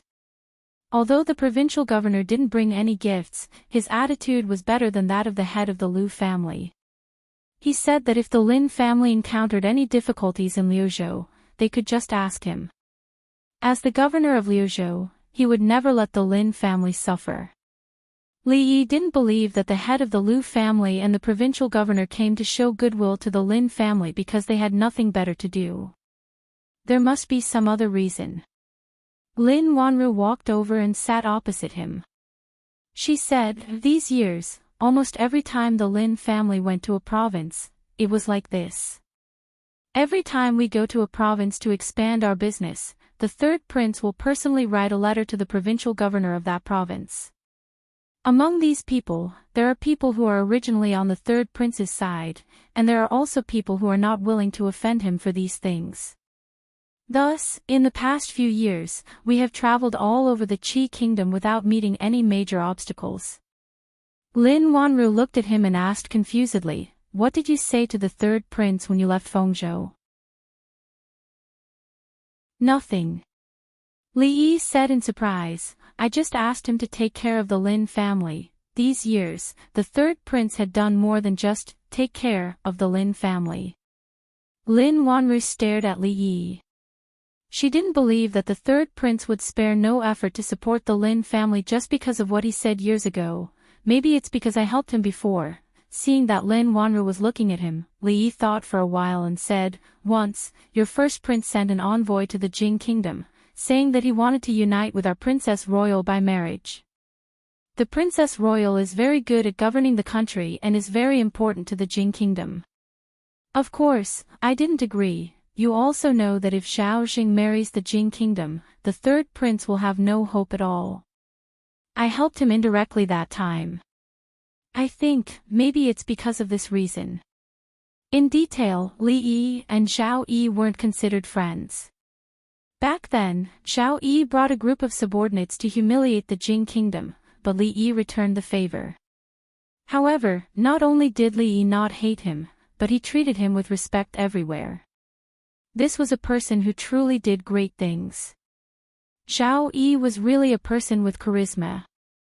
Even though they were enemies, Lin Wanru couldn't feel any hatred toward him. He had helped the Lin family so much, and he had helped himself so much, but Lin Wanru couldn't do anything for him. To be honest, Li Yi felt a little guilty. Lin Wanru thought about what he said just now and suddenly asked, "Princess Royal is not only important to the Jing kingdom, but also to you, ah?" Li Yi looked at him and was stunned for a moment. Then he said, "Yes, very important. We are best friends." Lin Wanru looked at him and suddenly asked, "Am I your friend?" Lin Yong was originally passing by the two of them, but when he heard these words, he suddenly stopped in his tracks. Then he turned around and looked at him with worried eyes. Young Master Li's answer was simply not using his brain. If he answered yes, then Miss Lin and the Princess Royal of the Jing Kingdom were both his friends. He just said that the Princess Royal was his best friend. Didn't it mean that in his heart, Miss Lin was not as good as the Princess Royal? If Miss Lin was unhappy because of this, all the efforts he had made before would be in vain. If he answered no, it meant that he only regarded Miss Lin as a steward. Wouldn't Miss Lin be even angrier? He showed an extremely worried expression on his face. No. Li Yi shook his head decisively. Lin Yong was stunned and couldn't believe his ears. Lin Wanru's expression didn't change much. She looked at him and asked doubtfully, why? If it's a friend, it's not easy to make a move. Li Yi looked at him and thought for a moment. He asked, if you can't get married in the future, will you really not consider living with me? Lin Yong sighed and shook his head. He turned around and left. Brother Fong was right about one thing. It was something that was set in stone. He shouldn't worry about it. The young miss never asked others if they were friends. Brother Li was also very skilled in dealing with her. There was really no need for her to worry about the matter between the two of them. The only thing he was worried about was that although Li said it in a joking tone, Miss Rui was standing behind him. Would she be unhappy when she heard it? In fact, as soon as Li said that, he realized that he had made a mistake. He said that Mingzu was his best friend. If Lin Wanru asked him if she was his friend, he wouldn't be able to answer this question. He didn't expect that she would actually ask. Fortunately, Li Xian wasn't here. Otherwise, things would be more troublesome. Fortunately, he was quick to react and used this half-joking, half-serious tone to resolve the awkwardness. As expected, a smile appeared on Miss Lin's face. Li Yi once again felt that he was very quick-witted. Lin Wanru looked behind Li Yi and smiled. Rui, Li Yi's expression froze. He only felt a chill on his back. There was no movement behind him for a long time. He finally breathed a sigh of relief. He thought that he was actually scared by such an old-fashioned trick. It was really. A pair of hands were placed on his shoulders, followed by Rui's pleasant voice. Is it easy to lay hands on my wife's younger sister? If I can't get married in the future, should I consider sleeping with you? It had been a long time since Li Yi had flipped a car. Since things had developed to this point, it was useless to be smart. He could only rely on his strong desire to survive. He stood up and walked in the direction of Lin Yong. He asked, what did you want to discuss with me just now? Let's talk inside. Nothing. Lin Yong looked at him and said, I have something to discuss with Fong. I'll leave first. Lin Wanru stood up and walked over. She held Rui's arm and said, I saw a set of clothes today. It suits you very well. I brought it back. Let's try it on in the room. Facts proved how important it was to have a qualified wingman in a battle. Some seemed to be wingmen, but in fact, they were spies arranged by the opponent in their own camp. When you were up, down, left, and right, they would aim their machine guns at your engine. Li Yi decided to entrust Fong to educate Lin Yong. Fong had just pulled Lin Yong to sit down when someone walked in from outside and said loudly, Lin Yong, where's Miss Lin? Lin Yong turned around and looked at the fat man who walked in. He said in surprise, Fatty Qian, why are you here? Don't mention it. My father asked me to come to Liuzhou to expand my business and learn more from Miss Lin. The fat man said. He looked at Li Yi with a trace of doubt on his face. He suddenly asked, Brother, have we met somewhere before? Li Yi turned to look at Lin Yong and asked, Do you have a copper coin? Although Lin Yong was surprised, he still searched his body and found a copper coin. Li Yi threw the copper coin to the fat man and said, We're even.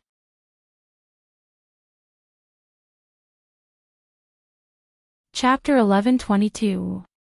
Li Yi had a deep impression of this young man named Xian Duo. Ever since he came to this world, he had only worried about money twice. The first time was when he first arrived at Willow Leaf Village. In order to feed his family, he ran around every day and tried all kinds of methods. The second time was when he was in Fengzhou. Mississippi Lou was injured. They were penniless and needed tens of thousands of taels of silver to buy medicine. Fortunately, they survived both crises safely. The first time was because he thought of many ways to make money, including selling paintings, candied fruits, and rui nectar. The second time was because he met the boy of wealth.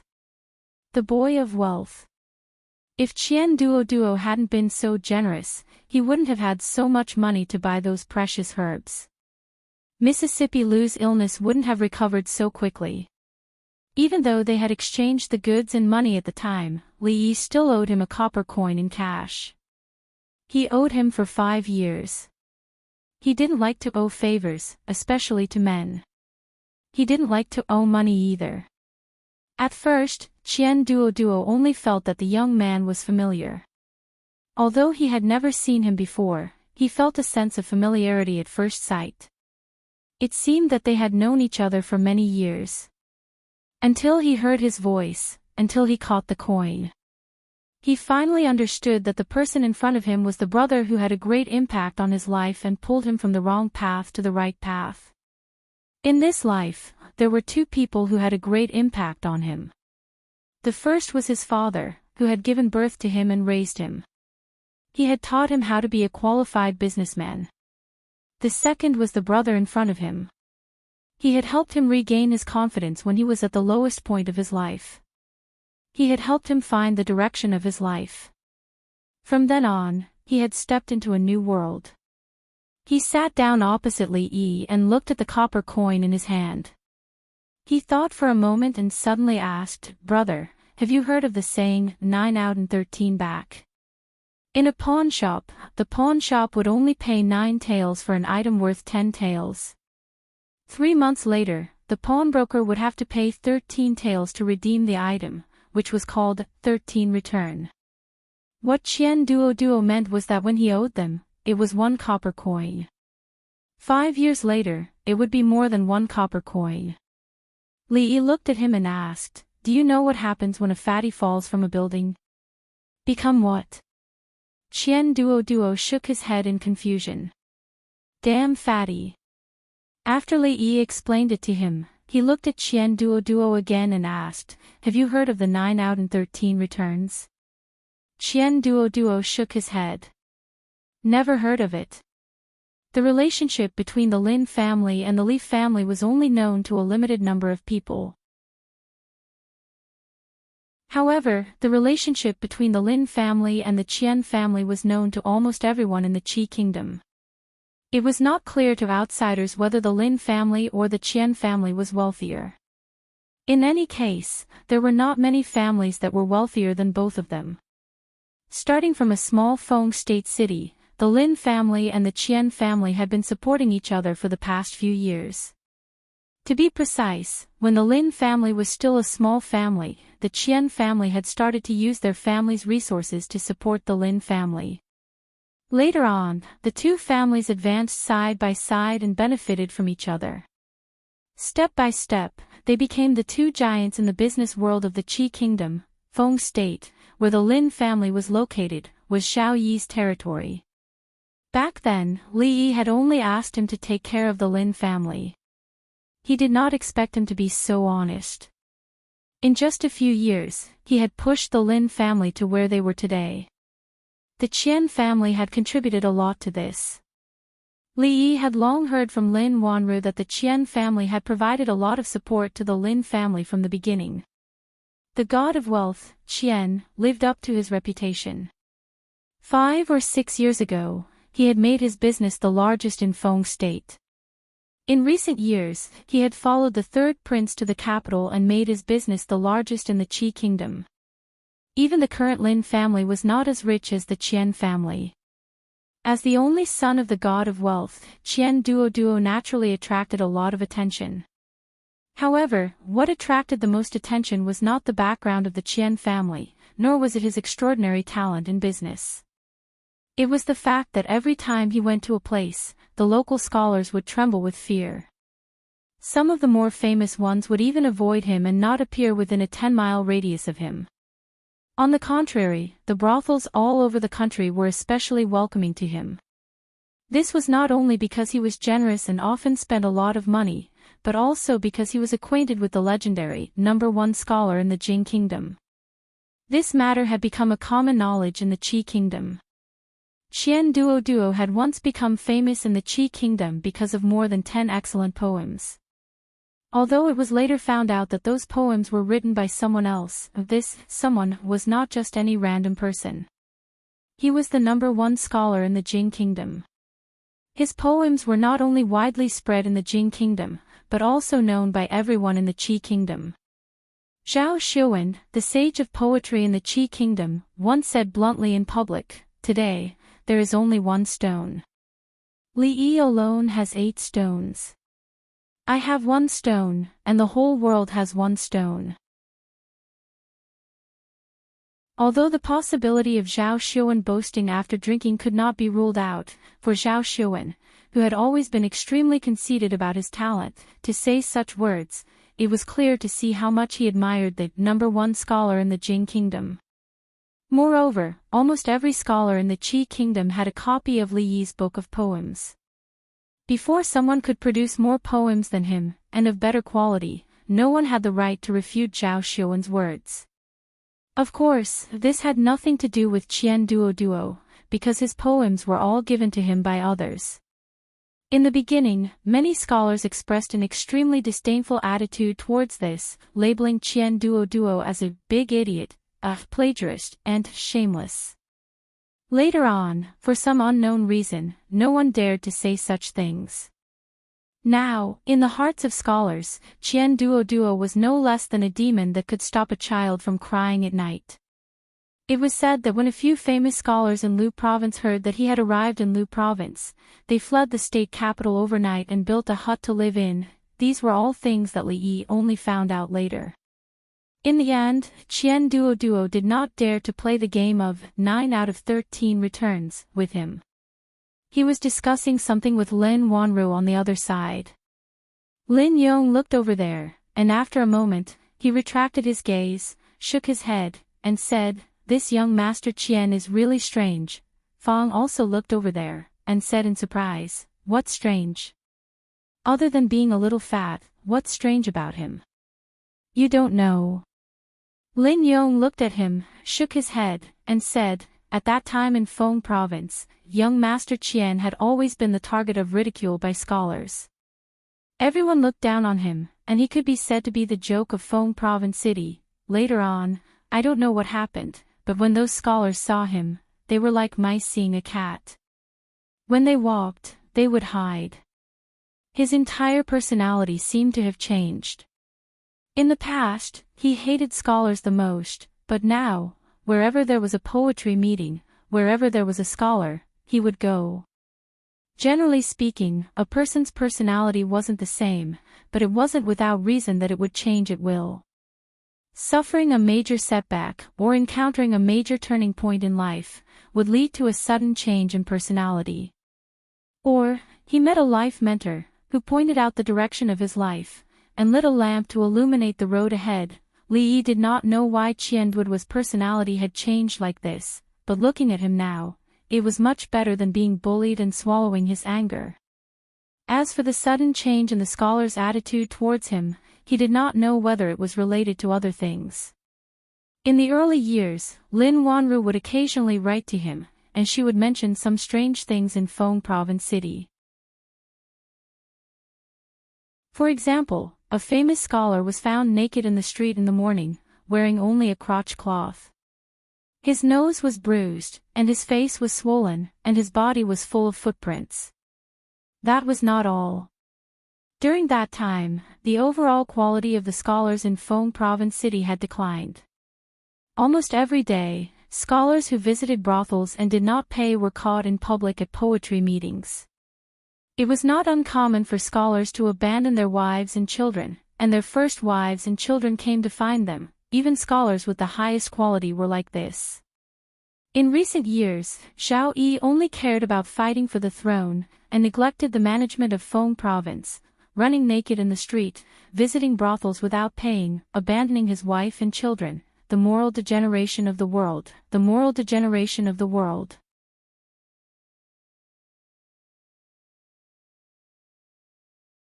Chapter 11:23. The business of the Lin family and the Qian family were closely related in many ways.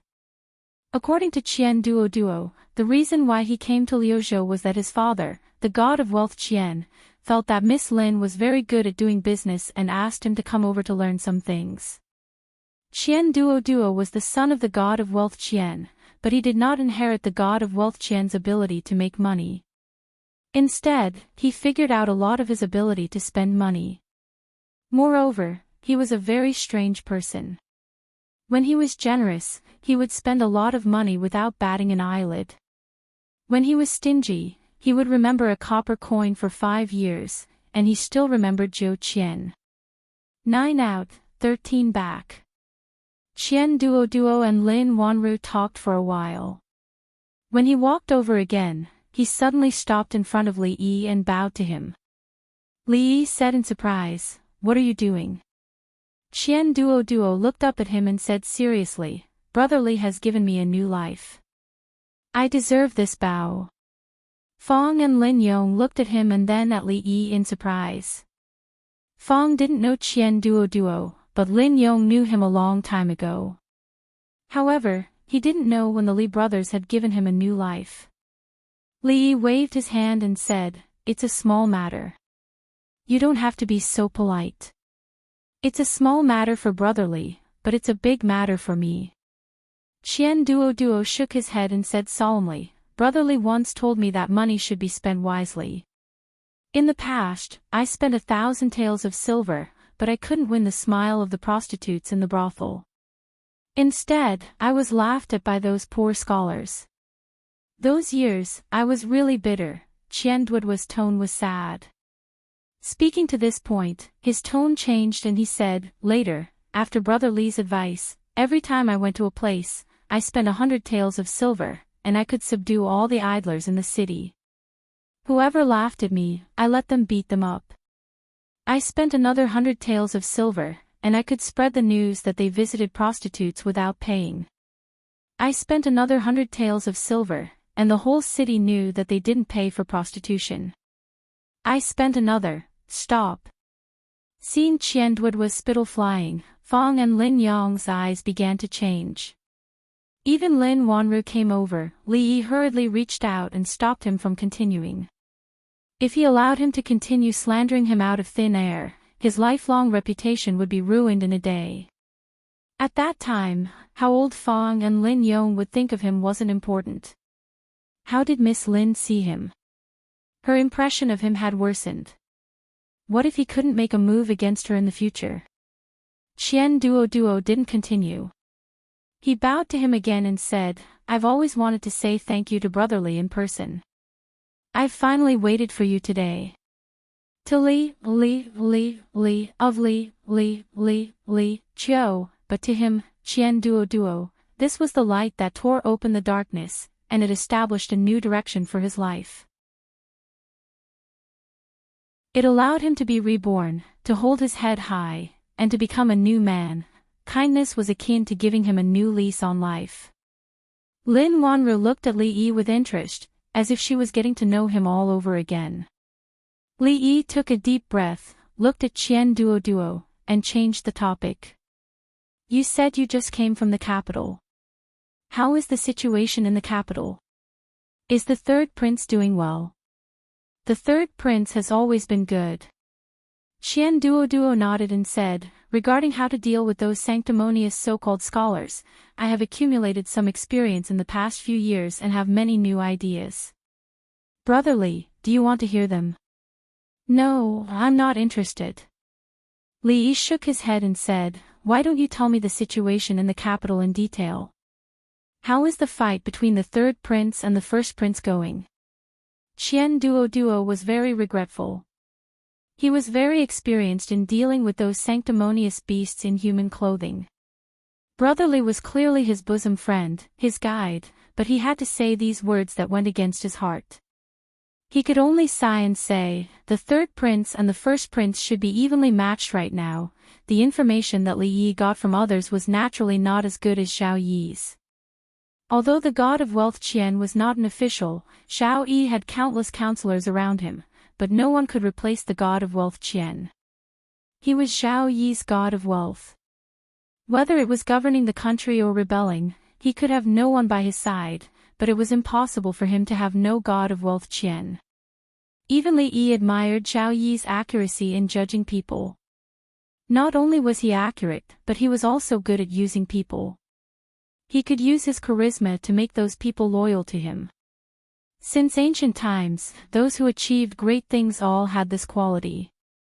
Although Li Xian was the emperor of the Jing kingdom and the master of the most powerful country in the surrounding area, he was far behind Zhao Yi in terms of personal ability, governing the country, and using people. However, Li Xian also had his charisma. His charisma was foolishness. This kind of foolishness was fully revealed when he broke into the king of Shu's mansion alone and slapped Qin Yu in the face, and when he violently beat up the king of Shu with him in front of the civil and military officials. However, a fool had a fool's luck. Therefore, his life was smooth and he easily reached the peak of his life.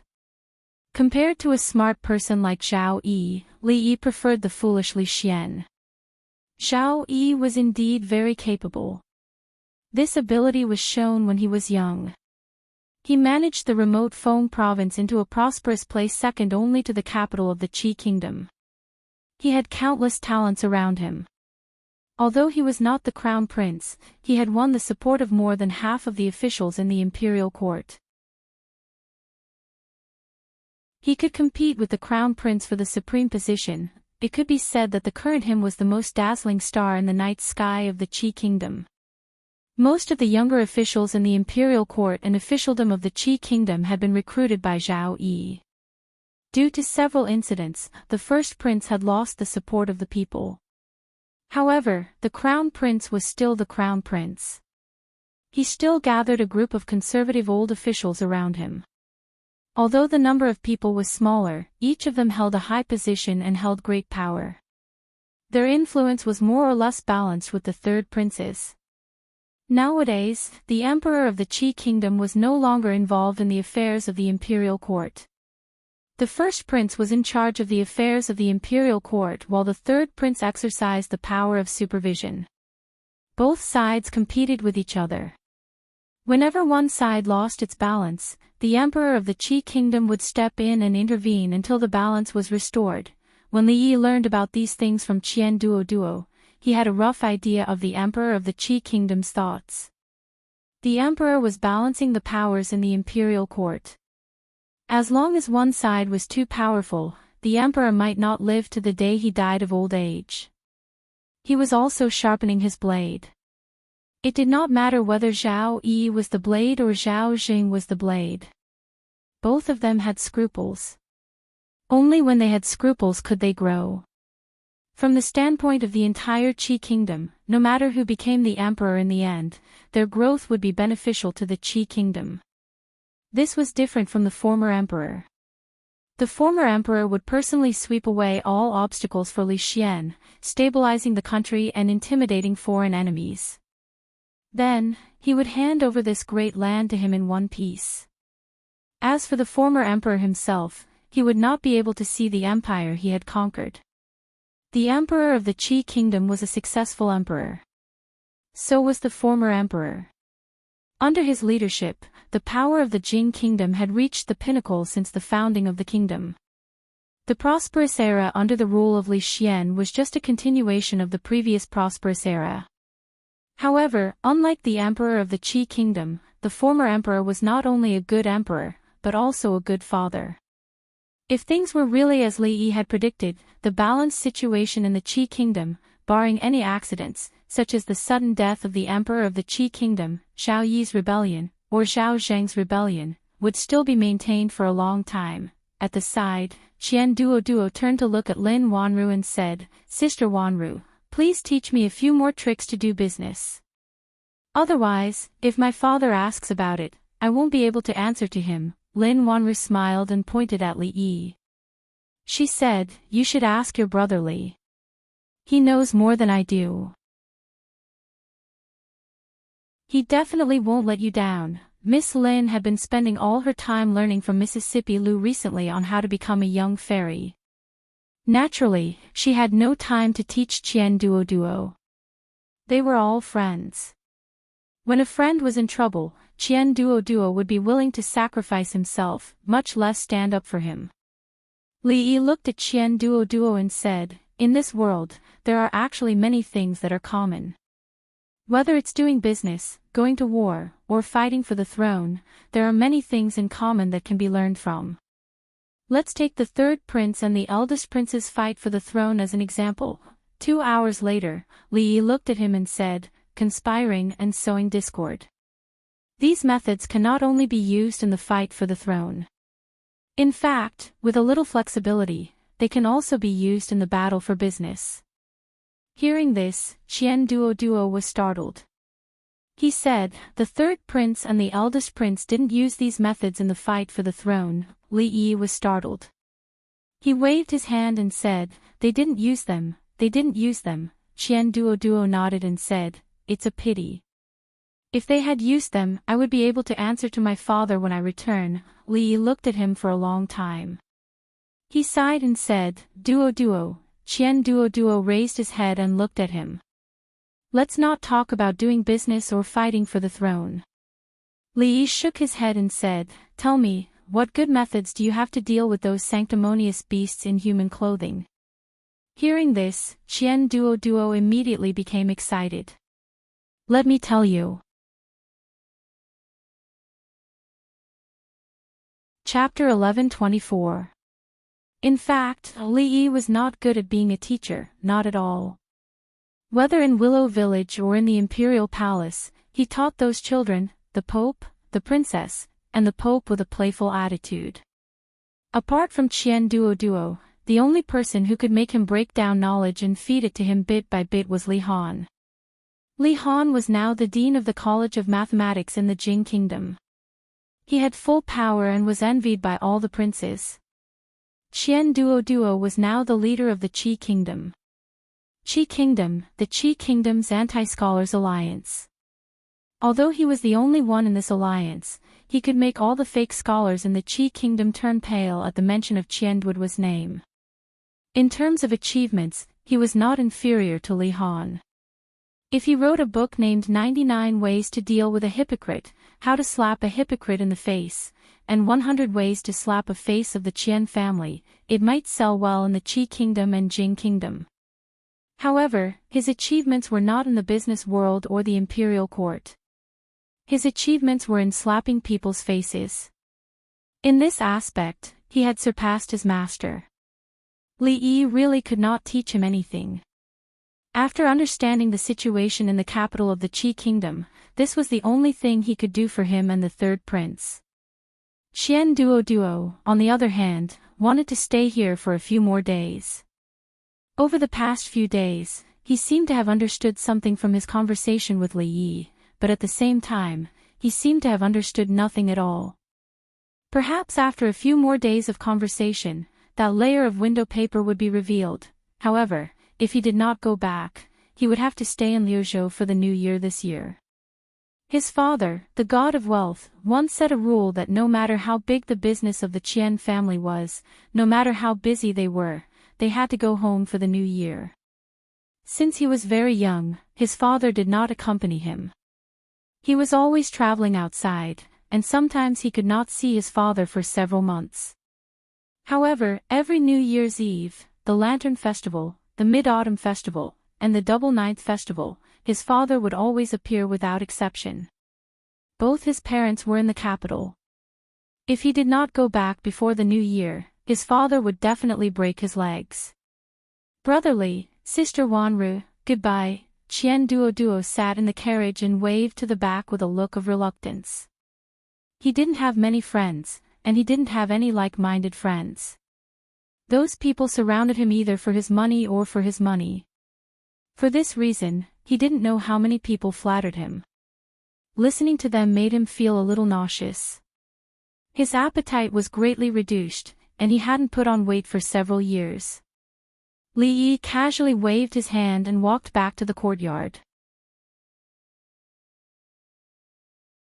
After communicating with Qian Duo in depth, he realized that there really were people in this world who were even more foolish than Li Xian. This time, he might have really wasted his breath.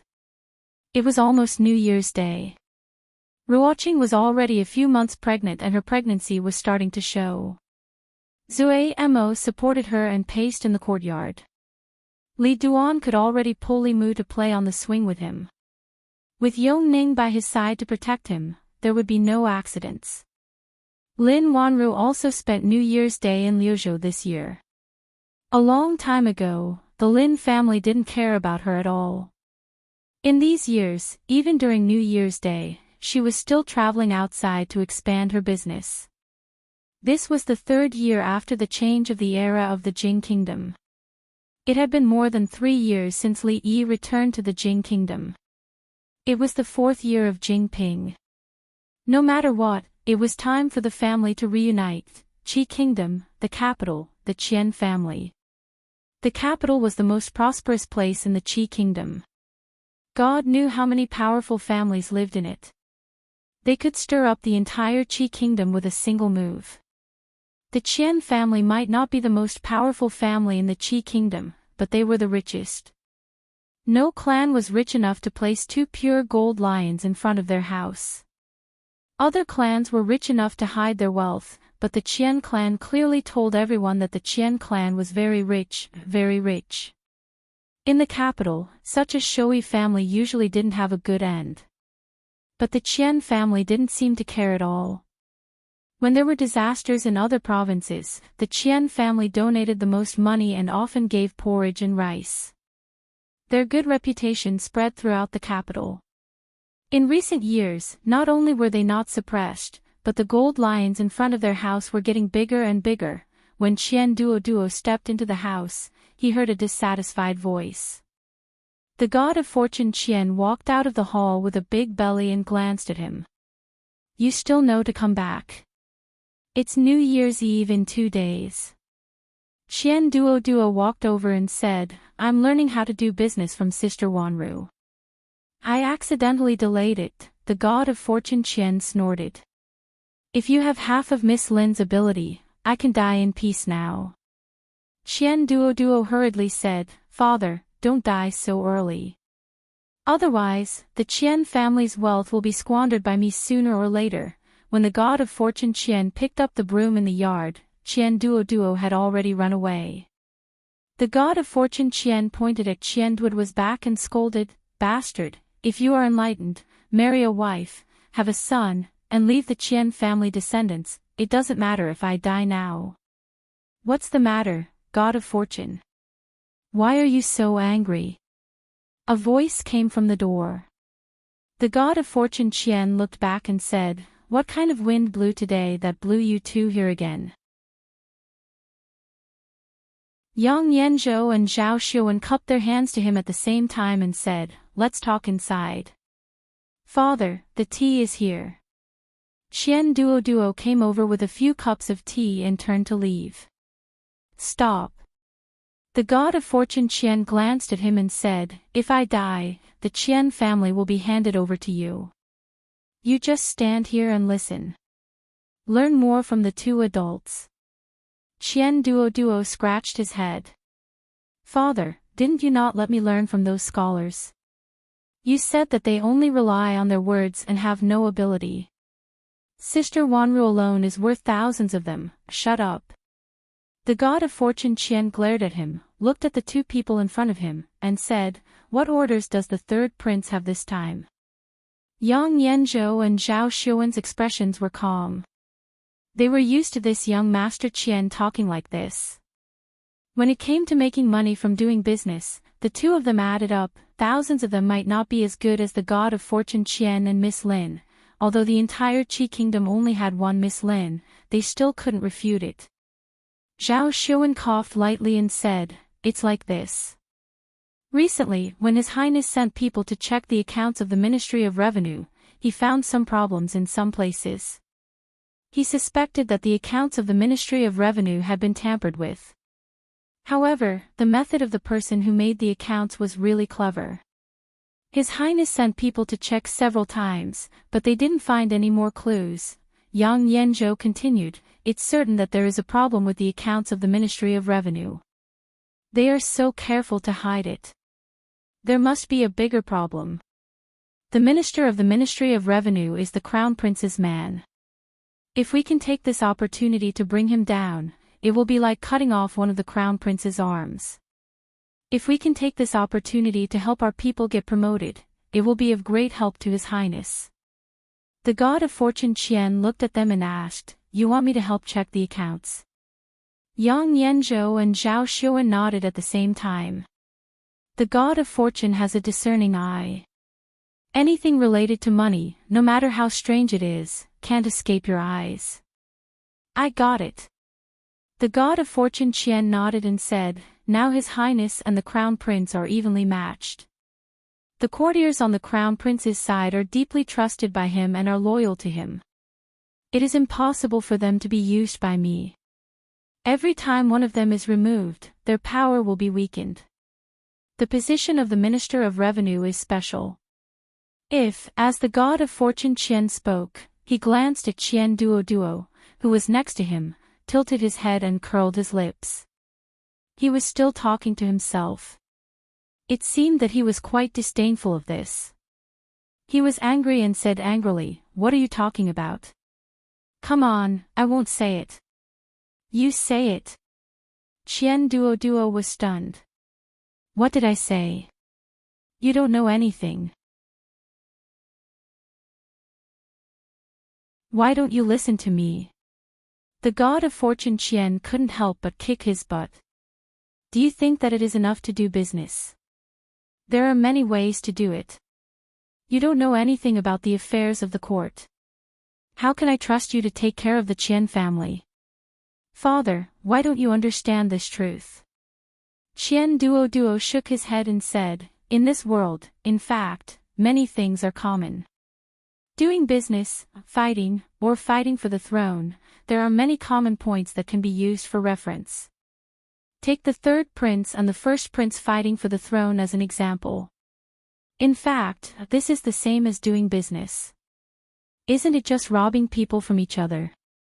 It is not so difficult. When Qian Duoduo said this, his tone suddenly paused. He waved his hand and said, why am I saying this? You continue.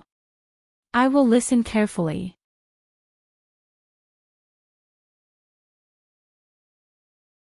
Chapter 11:25. Isn't it just robbing each other?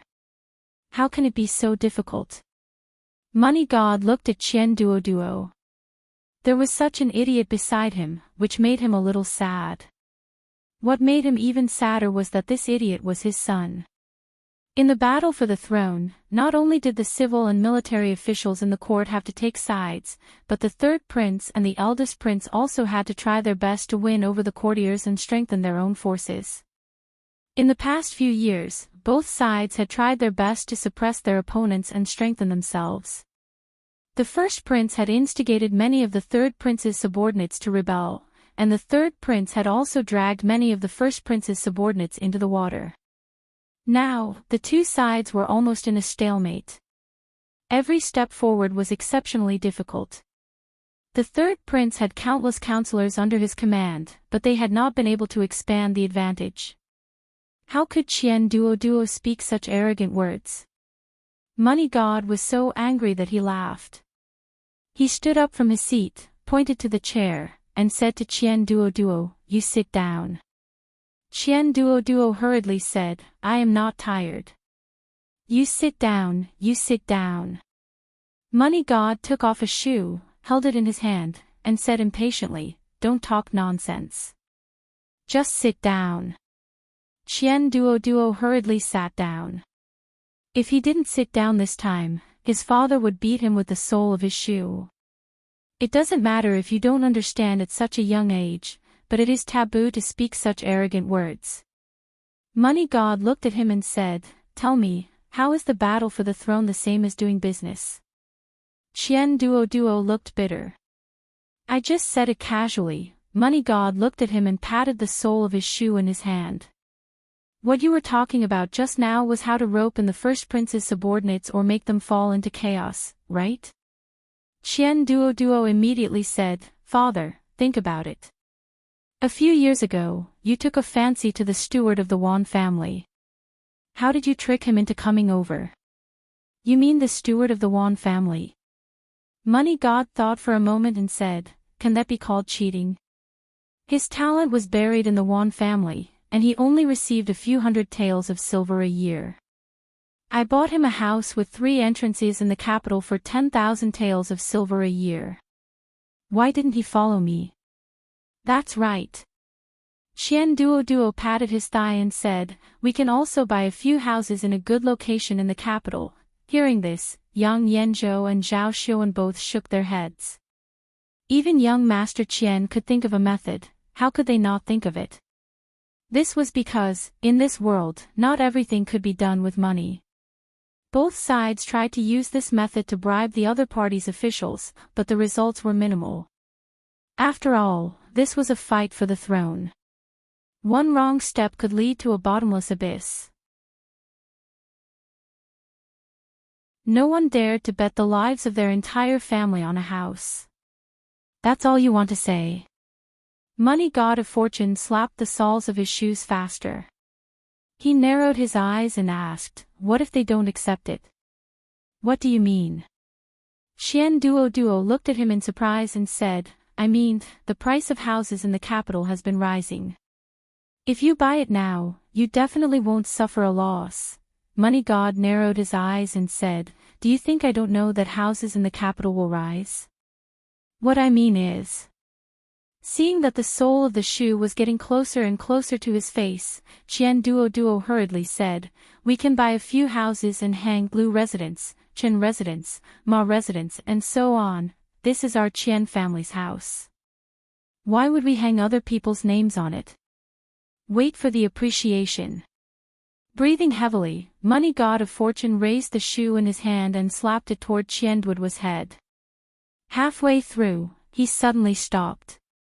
He seemed to have thought of something and murmured, Lu residence, Chen residence, Ma residence. He put on the shoe and looked at Qian Duo, making the latter feel creeped out.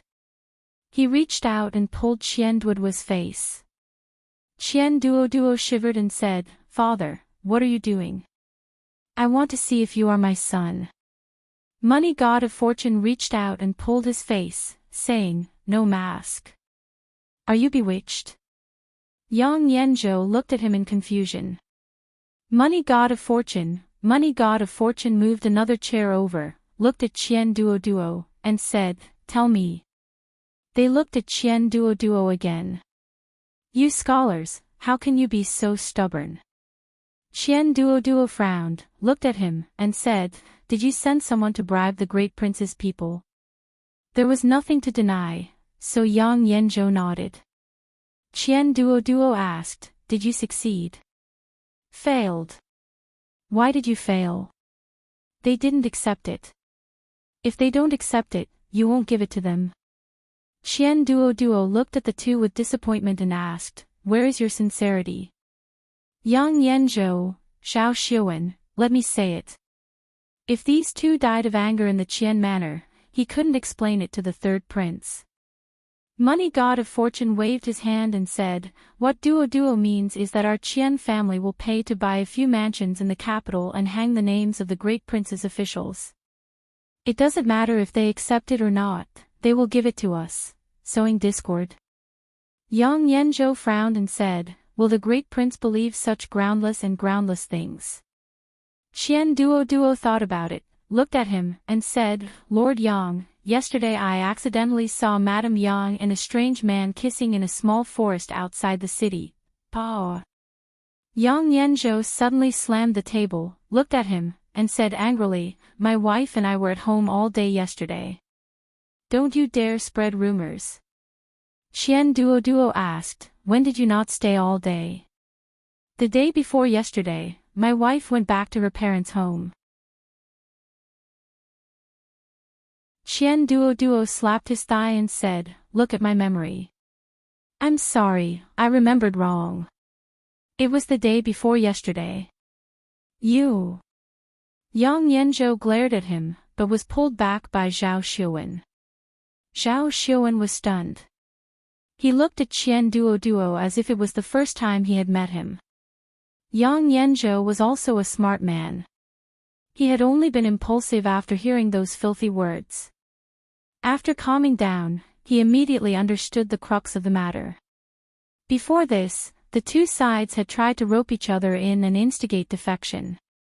Who knew how much money had been promised, but they had not made much progress. Qian Duoduo's words today had provided them with another way of thinking. If they could not bring those people under their command, then let them create chaos from within. However, they had tried to sow discord between the great prince and his officials, but it had little effect. After all, no one was a fool and would not fall for those clumsy schemes. Yang Yanzhou was still somewhat depressed and asked, "What if the great prince does not believe it?" "It's up to you whether you believe it or not." Qian Duoduo pursed his lips and said, "In any case, buying a house will not be a loss. I can hang the name of whoever I want in my house. It's fine even if I don't hang my name. When the time comes, we will send our imperial censors to visit the homes of those officials often, drink tea, and investigate whether they appear honest on the surface but are secretly extravagant and lascivious." This time, not only did Yang Yanzhou and Zhao Xiuwen look at him differently, but even the god of fortune looked at him with a strange gaze. The third prince was in charge of supervision. More than half of the imperial censors in the court were their people. If these censors visited the homes of the great prince's officials every few days, the great prince would not be able to sleep well. They also could not keep the censors out of the door. Even the great prince did not dare to do so. If he did, it would be revealing that he had a guilty conscience. A smile appeared on Zhao Xiuwen's face. He clapped his hands and said, "What a good way to sow discord." Qian Duoduo looked at him contemptuously and said, "Where have you scholars gone? You can't even think of this. Have you read Plum's Art of War? Have you read the 36 Stratagems?" Zhao Xiuwen suddenly looked at him and asked, "These two books only exist in the Jing Kingdom's military. It's rare for outsiders to see them. Have you seen them before?" Qian Duoduo patted his chest and said, 100,000 taels of silver. I'll lend it to you for 3 days. No bargaining. Zhao Xiuwen and Yang Yanzhou hurriedly left. It was unknown if they really had something urgent to attend to, or if they were frightened by the 100,000 taels of silver. Money God of Fortune squinted at Qian Duoduo and asked, "Tell me honestly, who taught you this?" Thinking of Li Yi's reminder, Qian Duoduo looked at him and said sincerely, "Dad, I won't hide it from you. Actually, one day, I suddenly had a flash of inspiration, and then these things appeared." The plan he had just described was almost tailor-made for the third prince. The god of wealth knew his son very well. If he didn't have a master behind him, then he was possessed by a ghost. From the looks of it now, it was the latter. "Tie the young master up for me." Money God of wealth waved his hand and said to the 2 servants at the door, "Take him to the Qian family's ancestral hall and invite some monks and Taoists over." He looked at Qian Duoduo, who was stunned on the spot, and said with a guilty expression, "Duoduo, I'm sorry. If I didn't let you go out, you wouldn't have been possessed by a ghost."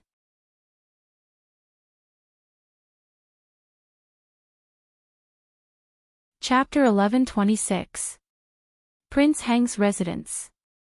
The first prince, Zhao Zheng, was pacing back and forth in the hall with a gloomy expression. An old man walked in from outside the hall. Zhao Zheng raised his head and asked, "Have Zhao Yi's men been visiting us frequently these days?" The old man nodded and said, "It's the new year. In order to put an end to the extravagance and debauchery in the capital, it's normal for the censors to visit us frequently." "Normal?" Zhao Zheng snorted and said, "If it's normal, why do they only pay attention to wise men?" The old man was startled and asked, "Your Highness, you mean?" Zhao Zheng looked at him and asked, "I heard that Zhao Yi's subordinate, the god of wealth Qian, has bought a few more manors in the capital." The conflict between the third prince and the first prince had reached an irreconcilable level. They would naturally pay more attention to the important figures around the third prince. The old man nodded and said, the Qian clan already has several manors in the capital. It's a bit sudden for them to buy these manors for no reason. I have already asked the previous owners of those manors in secret. According to them, the god of wealth Qian was interested in the value of those manors and concluded that they would increase in the short term. They were in a hurry to use the money and sold the manors after a few days. Increase? Zhao Jing raised his voice and said, I think it's a cover-up. Your Highness, you mean? The old man was startled and then shook his head and said, Your Highness, you should trust those lords. They are loyal to Your Highness and would never be tempted by money to betray Your Highness. Of course I know. Zhao Jing waved his hand and said, I'm afraid this is another trap set by Zhao Yi. He is crafty. If I suspect the lords, won't I be playing into his hands? I am not that stupid. He sneered and said, Prepare a few generous gifts and send them to the manors of those lords. Your Highness is wise. The old man cupped his hands and slowly retreated. Zhao Jing walked around the hall for a while before returning to the table and sitting down. A trace of doubt appeared on his face again. Later on, I thought that it would be better if we don't hang any plaques on those residences. We can't be too deliberate. We should let the crown prince guess for himself. In the Qian estate, Qian Duo looked at the people below and spoke with fervor and assurance. The third imperial prince is broad-minded. This method is useless against the third imperial prince, but the first imperial prince is narrow-minded. After this incident, even if he doesn't seem to care on the surface, and even if he tries to cover it up and show kindness to those few clans, a seed of doubt will surely be planted in his heart. As long as we persevere, water it diligently, and loosen the soil, the seed of doubt in his heart will grow into a towering tree. When the first prince no longer trusts them, that will be the time to test everyone. I don't think I need to teach you how to win them over to the third prince's side, right? That was the end of Qian Duoduo's small class. When everyone left, they cupped their hands to the god of wealth. Young Master Qian is wise. Brother God of Wealth has a successor. If this plan can succeed, the balance between the crown prince and the third imperial prince in the court will be completely broken. At that time, the advantage of the crown prince's identity will be gone. Congratulations to the third imperial prince first. After everyone left, the God of Wealth looked at Qian Duo, who was holding the teapot and drinking, and said, How can you be so sure that the first imperial prince won't trust them? Qian Duo smiled mysteriously. I have my own brilliant plan. The God of Wealth narrowed his eyes and silently took off his shoes. Brilliant plan. Brilliant plan. Who gave you the right to call me a brilliant plan? Who asked you to keep me guessing in front of me? After he felt better, the God of Wealth put on his shoes, looked at him, and said, What else is in your stomach? Pour it out together. Qian Duo shrank in the corner, covered his head, and whispered, Father, this is not evil. This is a scheme, a scheme. The God of Wealth silently took off his shoes again. After a while, the God of Wealth touched the short beard on his chin and fell into deep thought. Qian Duo looked proud and said, Father, what do you think of my method? He was indeed proud in his heart. Although these methods were taught to him by Brotherly, what Brotherly taught him was the strategy used in the business world. After he drew inferences and made multiple associations, it could also be used in the fight for power in the imperial court. At least half of it was his painstaking effort. The God of Wealth looked at him, turned around, and walked out of the door. He ordered his servants, invite more monks and Taoists. The Ministry of Revenue, one of the 6 ministries of the imperial court, was in charge of money and grain. Among the 6 ministries, although the Ministry of Rights was the head, the Ministry of Rights had no power.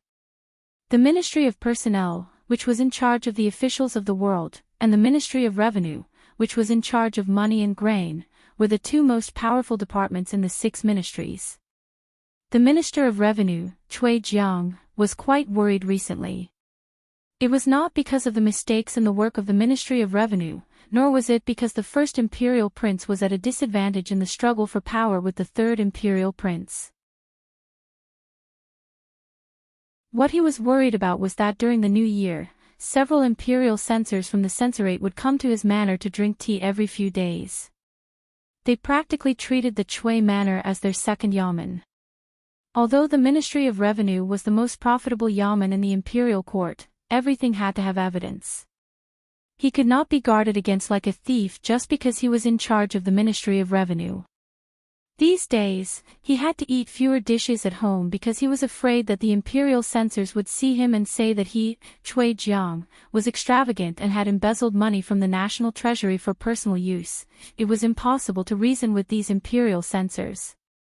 If he did not let them in, it would be like he had a guilty conscience. It was very likely that they would bring the imperial guards with them next time. Let them in. Who didn't know that he, Chui Jiang, was the first prince's man? The imperial censorate was practically the third prince's backyard. People who didn't know better would think that he, Chui Jiang, had betrayed the first prince and was in cahoots with these people. Fortunately, the first imperial prince's eyes were like torches.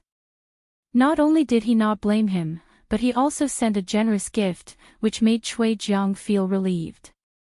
On this day, Chui Jiang was drinking tea in the manor when a housekeeper walked in. He looked at him and said, "Sir, those imperial censors are here again." Chui Jiang had not even finished drinking his tea when he spat it all out. Was there an end to it? Was there an end to it? Chui Jiang stood up angrily. With a face full of anger, he strode out of the room. As he walked out, the anger on his face melted like ice. He cupped his hands to the people in front of him and said, "Sirs, have you had breakfast? Do you want to eat together?" One of them cupped his hands to him and said, "Sir Chui is too polite. This time, we have come to discuss something with Sir Chui." Chui Jiang smiled and said, "Sirs, please come in and discuss in detail." The few people walked into the hall. One of the imperial censors looked outside and said, "Bring them in." A few servants immediately brought in 2 large boxes and placed them on the ground, making a heavy sound. They wiped the sweat from their foreheads and let out a long sigh before bowing and saying their goodbyes. Chui Jiang revealed a puzzled expression and asked, "This is?" The imperial censor looked at him and said, "Sir Chui is a smart person. This official will not beat around the bush. As long as Sir Chui is willing to pledge loyalty to the third prince, Sir Chui will accept these 2 boxes of gold today." Chui Jiang's expression changed and his voice immediately became cold. "What do you mean by this?" The man smiled slightly. "Sir Chui is a smart person and understands what this official means." Chui Jiang sneered, "This official is loyal to His Majesty and also to His Royal Highness the Crown Prince. When you go back, please pass this message to the third prince.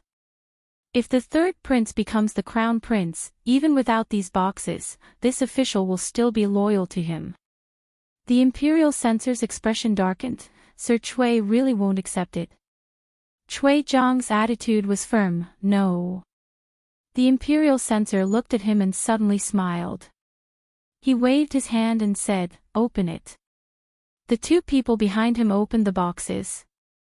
Chui Jiang's eyes glanced inside and his expression froze. There was no gold in the boxes, it was clearly 2 huge stones.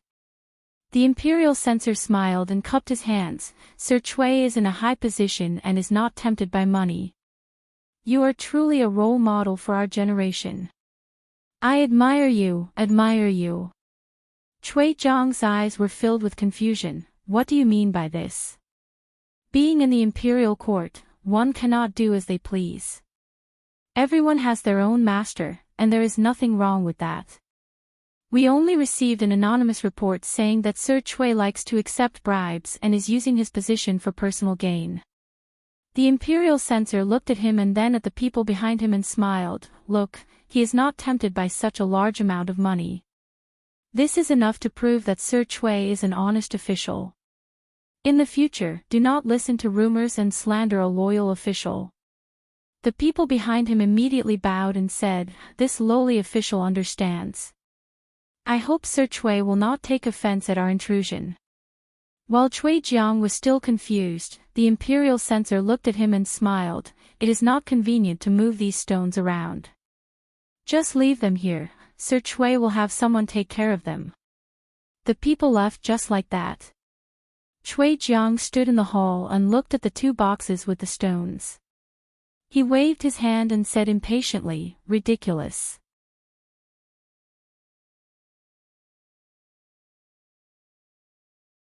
Chapter 11:27. The people of the censorate were a bunch of lunatics. In the eyes of the officials of the Qi kingdom, they were a bunch of psychopaths who had been repressed for too long. They kept an eye on the officials at all times, waiting for them to make mistakes. Even the most trivial matters were worth making a big fuss about. There was once when Chui Jiang couldn't help but let out a fart during the morning court session, and a certain censor pointed it out mercilessly in front of the officials. Chui Jiang was embarrassed on the spot, but this wasn't the worst part. The most outrageous thing was that in order to catch the officials where it hurt, they would stop at nothing. They would even secretly send people to deliver gifts. Once an official accepted a bribe, there would be people from the Department of Investigations knocking on the door in the middle of the night and inviting them to the Supreme Court for tea. Chui Jiang was already familiar with this kind of routine. Even if the other party gave him real money, he wouldn't waver, let alone stones. Although he vaguely felt that something was wrong, he couldn't say what it was, so he could only let it go. He pointed at the two large chests in the hall and ordered, "Come, take these things out and throw them away, Qian Estate." Yang Yanzhou looked at Qian Duoduo and asked, "What did you have those censors give to official Chui?" "Stones," Qian Duoduo replied. "Stones?" Yang Yanzhou looked at him and frowned. "This is a serious matter. I hope that young Master Qian won't fool me." They came into the Chui estate with great fanfare just to deliver 2 chests of stones. Who would believe them? Yes, who would believe them? Qian Duoduo sighed. But we really did deliver stones. Don't you think we're wronged, Heng Estate? Zhao Yi's people carried 2 very heavy chests into the Chui estate. Zhao Zheng looked at the elder and asked, "When did this happen?" The elder looked at him and said, "Yesterday." Zhao Zheng's expression was unreadable. After a moment, he waved his hand and said, "Go call Chui Jiang over." Before long, Zhao Zheng looked at Minister of Revenue Chui Jiang, who had hurried over. He said, "These days, the censors have visited the Chui estate many times. You must have suffered." Chui Jiang hurriedly said, "This lowly official does not feel wronged at all working for His Highness." Zhao Jing smiled and asked, "I heard that yesterday, a few imperial censors carried 2 boxes into the Chui residence. What are they?" Chui Jiang hurriedly said, "It's just 2 boxes of stones." Rock? Chui Jiang bowed and said, "Yes, those people said that they wanted to test this official, so they used 2 boxes of stones to pass off as gold and silver, asking this official to pledge allegiance to the 3rd prince. This official has already refused." "Sure too, are you testing me?" Zhao Jing looked at him and a smile appeared on his face. "Ha, I understand. You can leave now. This lowly official shall take his leave." Chui Jiang raised his head and looked at him. He felt apprehensive as he slowly retreated. "Stone." Zhao Jing watched him walk out, and the smile on his face gradually disappeared, becoming gloomy. "Hee, what a good stone, what a good test," the eldest prince summoned him urgently.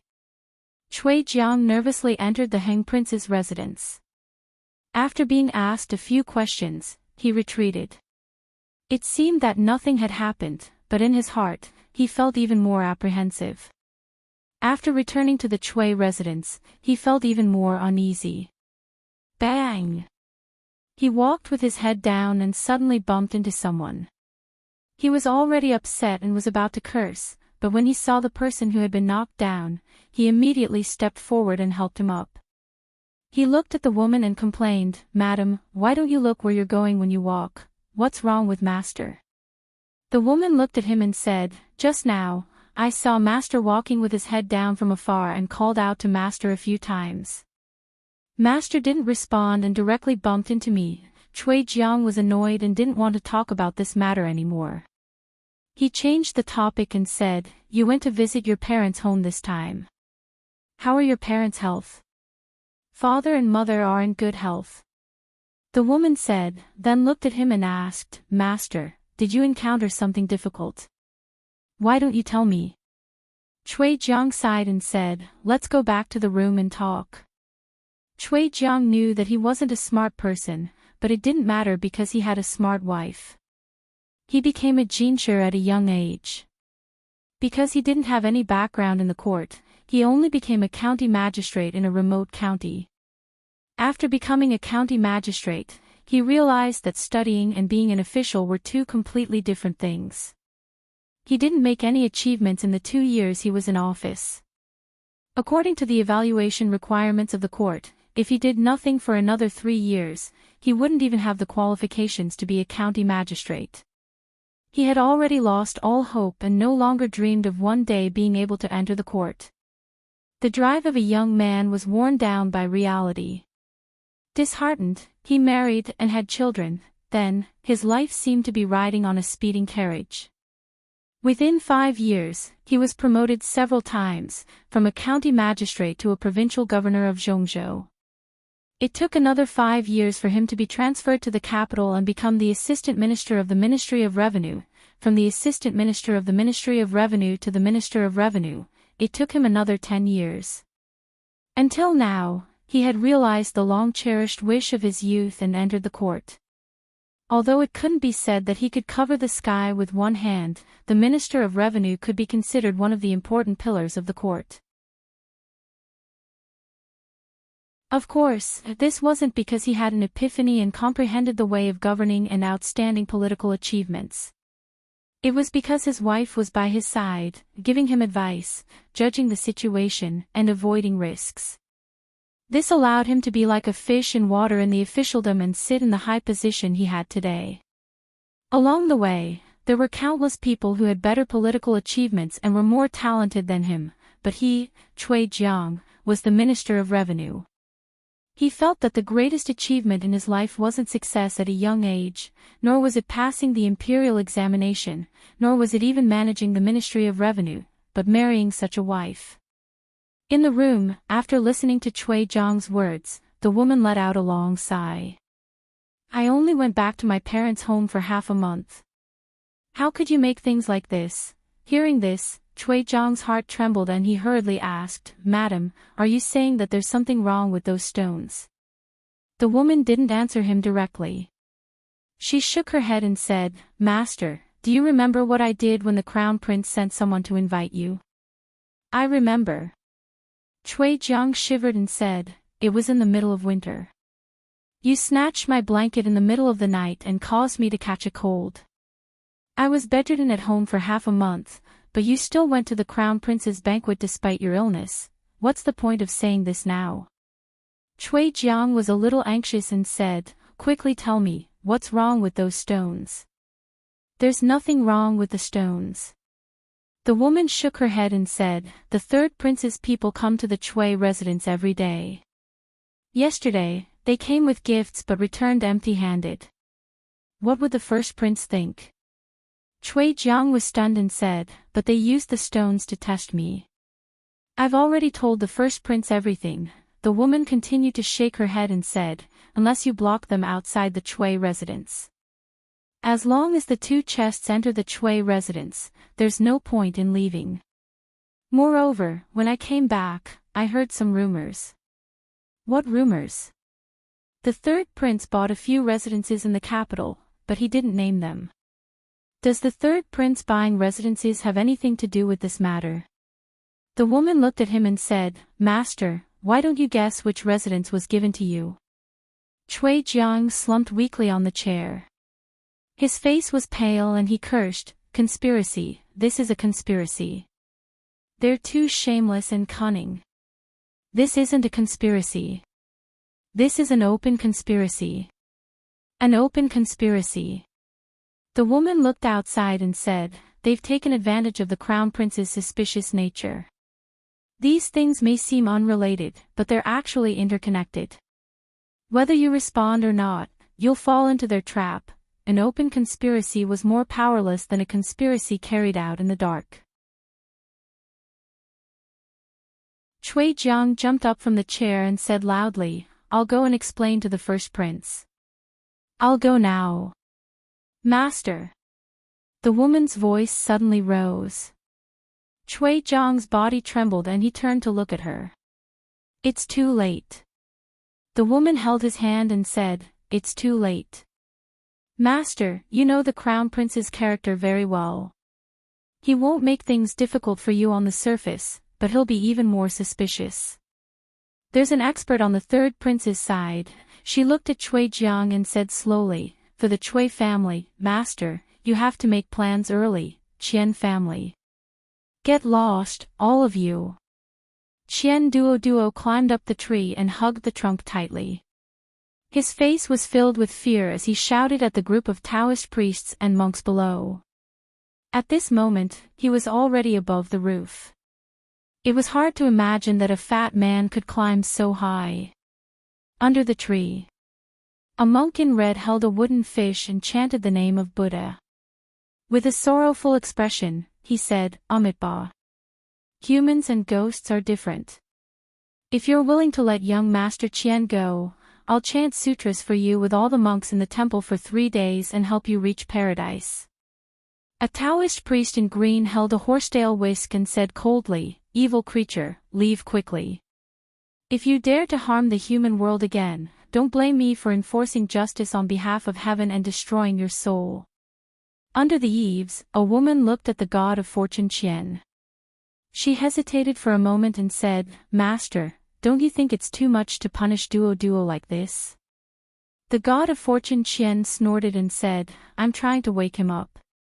Now that he's grown up, he even dares to deceive his father. With his little cultivation, if he's not careful, he'll be eaten up by others."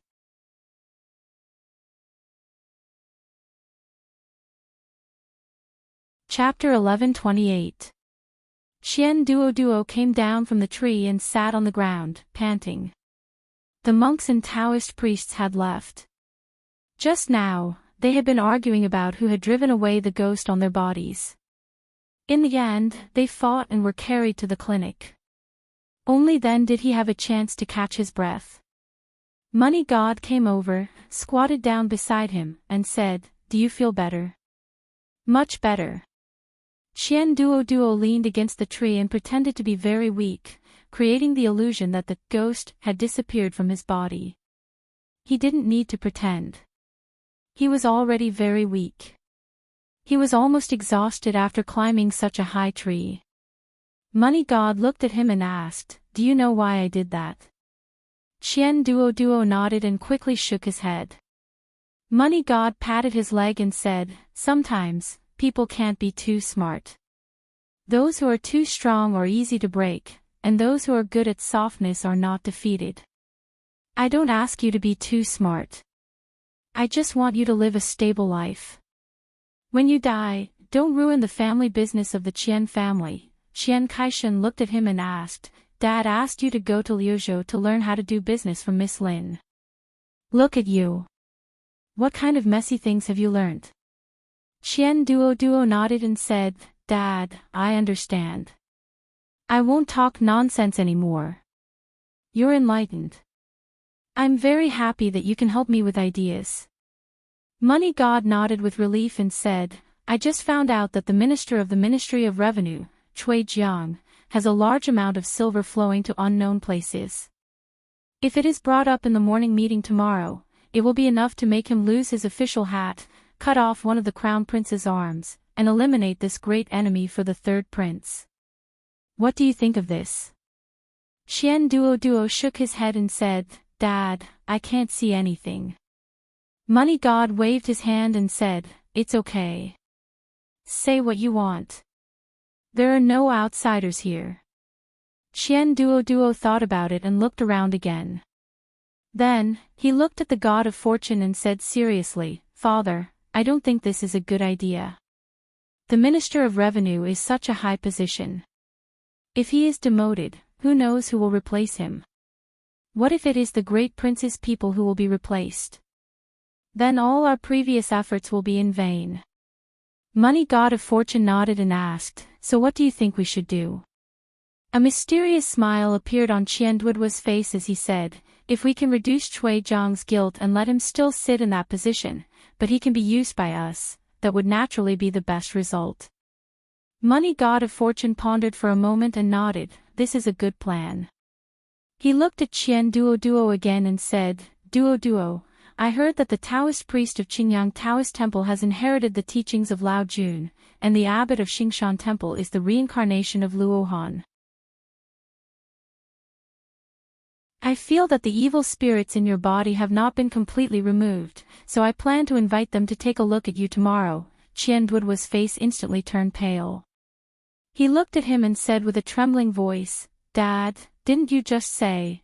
The money god sighed, patted him on the shoulder, and said, Duo, you have to remember, in this world, don't trust anyone except yourself. In the court of the Qi kingdom, since His Majesty fell ill, the first prince took over the government, and the third prince supervised the country. The situation in the court began to change and become unpredictable.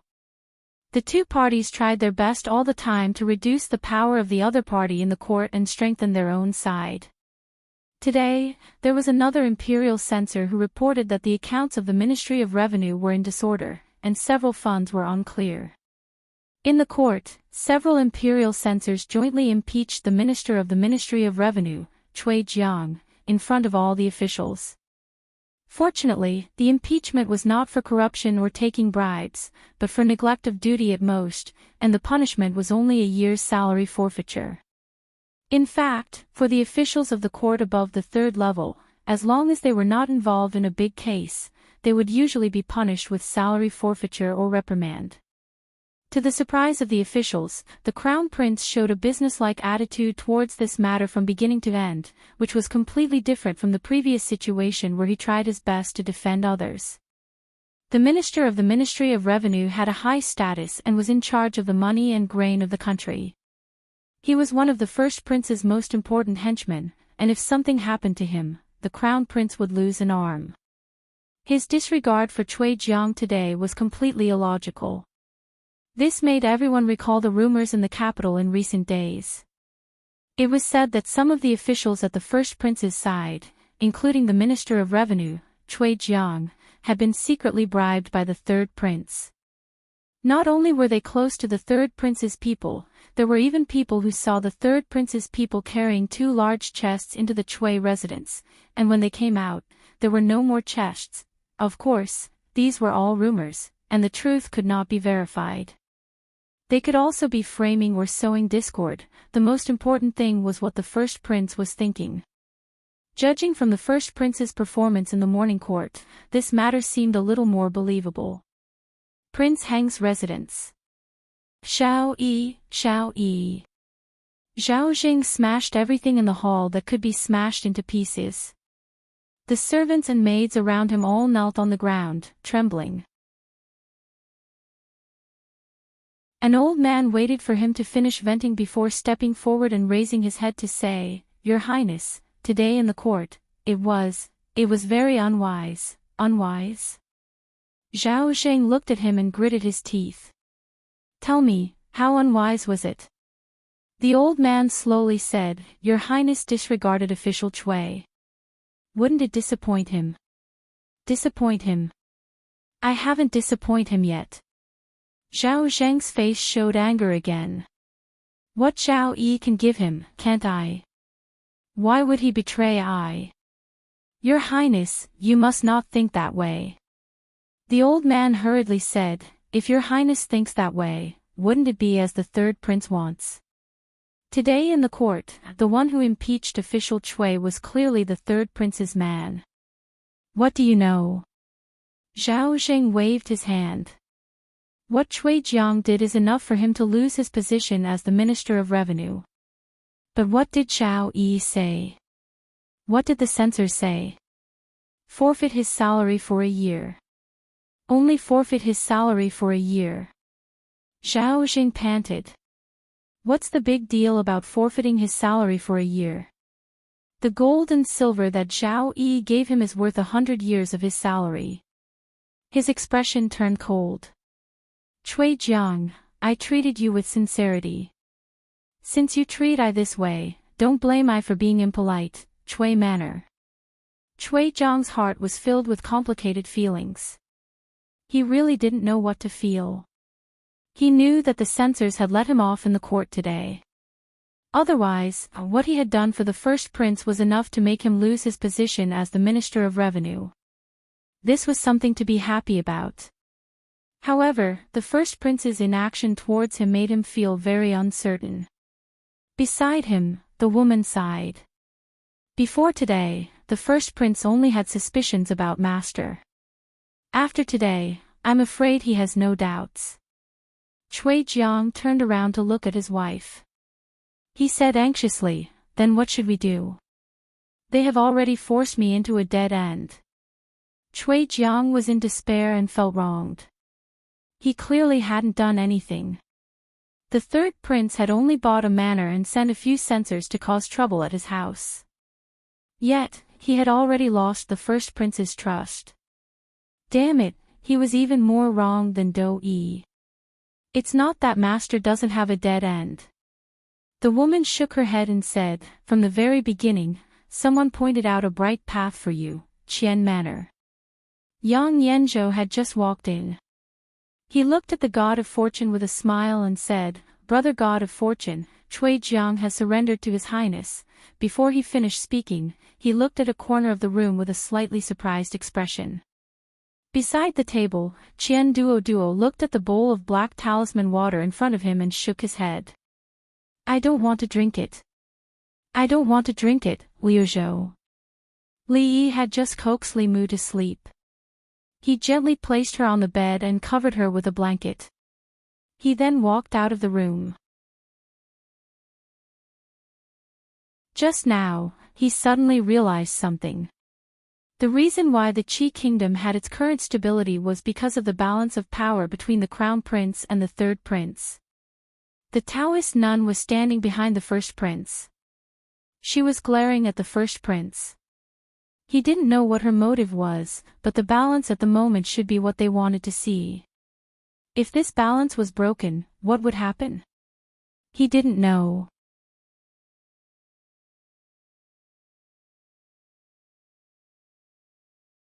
Chapter 1129. There were still a few months before Ruoqing's due date, so Li Yi didn't have the energy to think about other things for the time being. What he taught Qian Duo was just something he did casually. It was hard to say whether he could understand it or not, and the probability of using it on the first prince was even smaller. Of course, a small probability event was not impossible. If Qian Duo had really been enlightened or had been possessed by a ghost, he would have resorted to both overt and overt schemes, forcefully breaking the balance of power between the first prince and the third prince. As a result, some unknown possibilities would develop, but he could not be blamed. After all, he had only done some minor work. He had only taught Qian Duo how to do business and had given a few inappropriate examples. Wanru had been in Liuzhou for almost half a year, and the business in Liuzhou had been on the right track for a few months. It was a little inappropriate to tell the stewards of other states that she was trying to stabilize the business. Now that the Lantern Festival was over, they were about to set off. The most important business of the Lin family was still in the capital, and they probably had to stop at a few states on the way. He and Rui would naturally wait until Ruoqing gave birth before they set off. They might not necessarily go to the capital of the Qi kingdom, but they would pass by nearby, and there would definitely be opportunities to meet. Don't forget what you said. When Li Yi sent her to the carriage, she had already lifted the curtain, paused, and turned back to say so. Li Yi looked at her and asked, which one do you mean? Last year you said in 2 years, and this year it is 1 year. Lin Wanru put down the curtain, and her figure disappeared from his sight. The carriage went far away, and Li Yi stood still for a long time. She has gone far away, and you are still looking. A clear voice came from behind. Li Yi turned around and looked at Mississippi Liu. Mississippi Liu held Li Mu in her arms, and Li Mu held Autumn Water in his arms. There was one thing that Li Yi always felt strange. They were both his children, but Li Duan treated Rui like a mouse seeing a cat. However, Li Duan was very close to her since he was a child. It seemed that Li Duan inherited more from him. Li Mu put down Cho Shui and reached out to him. He said in a childish voice, "Daddy, hug." Li Yi walked over and opened his arms. Li Mu came down from Rui's arms, turned around, and immediately trotted out. "Mother, little auntie, you're back. Xiao Mu wants to eat candy." Li Mu ran away at the last minute. Li Yi was still holding his arms open, as if he was going to hug Mississippi Liu. The atmosphere was slightly awkward. Mississippi Liu crossed her arms and looked at him. Li Yi also crossed his arms and pretended to ask casually, "How's the situation on the Wu Kingdom side?" "We fought a few big battles." Mississippi Liu said casually, "We won but not lost. We've already occupied nearly 30 states. The imperial court has been tightening their military strength, and now they're in a stalemate again." This situation was actually within Li Yi's expectations. In terms of weapons, the imperial court of the Wu Kingdom was not as advanced as Yangliuking and the others. In terms of people's hearts, in the Wu Kingdom, Her Royal Highness the eldest princess had long become the rightful ruler of the royal family. The current Emperor Wu was just a thief who stole the country. After unifying their thinking and operating the brothels, this was almost the consensus of the people of the Wu Kingdom. They couldn't win the battle. Only by shrinking the battle circle could they maintain the appearance of not being destroyed. If they shrank, there would be no more space to shrink. Of course, this needed time. When the time came, Yangliuking would become the empress. What would he be, the imperial uncle? That didn't sound good. It was better to think about it when the time came. He had just received a letter. Elder Tian's body had more or less recovered, and he expressed his curiosity about the Taoist nun. He said that after the new year, he would come over and get to know Su's old acquaintance. Li Yi reckoned that they had traveled all the way from the Wu Kingdom to the Wu Kingdom, enjoying the undisturbed world of the two of them.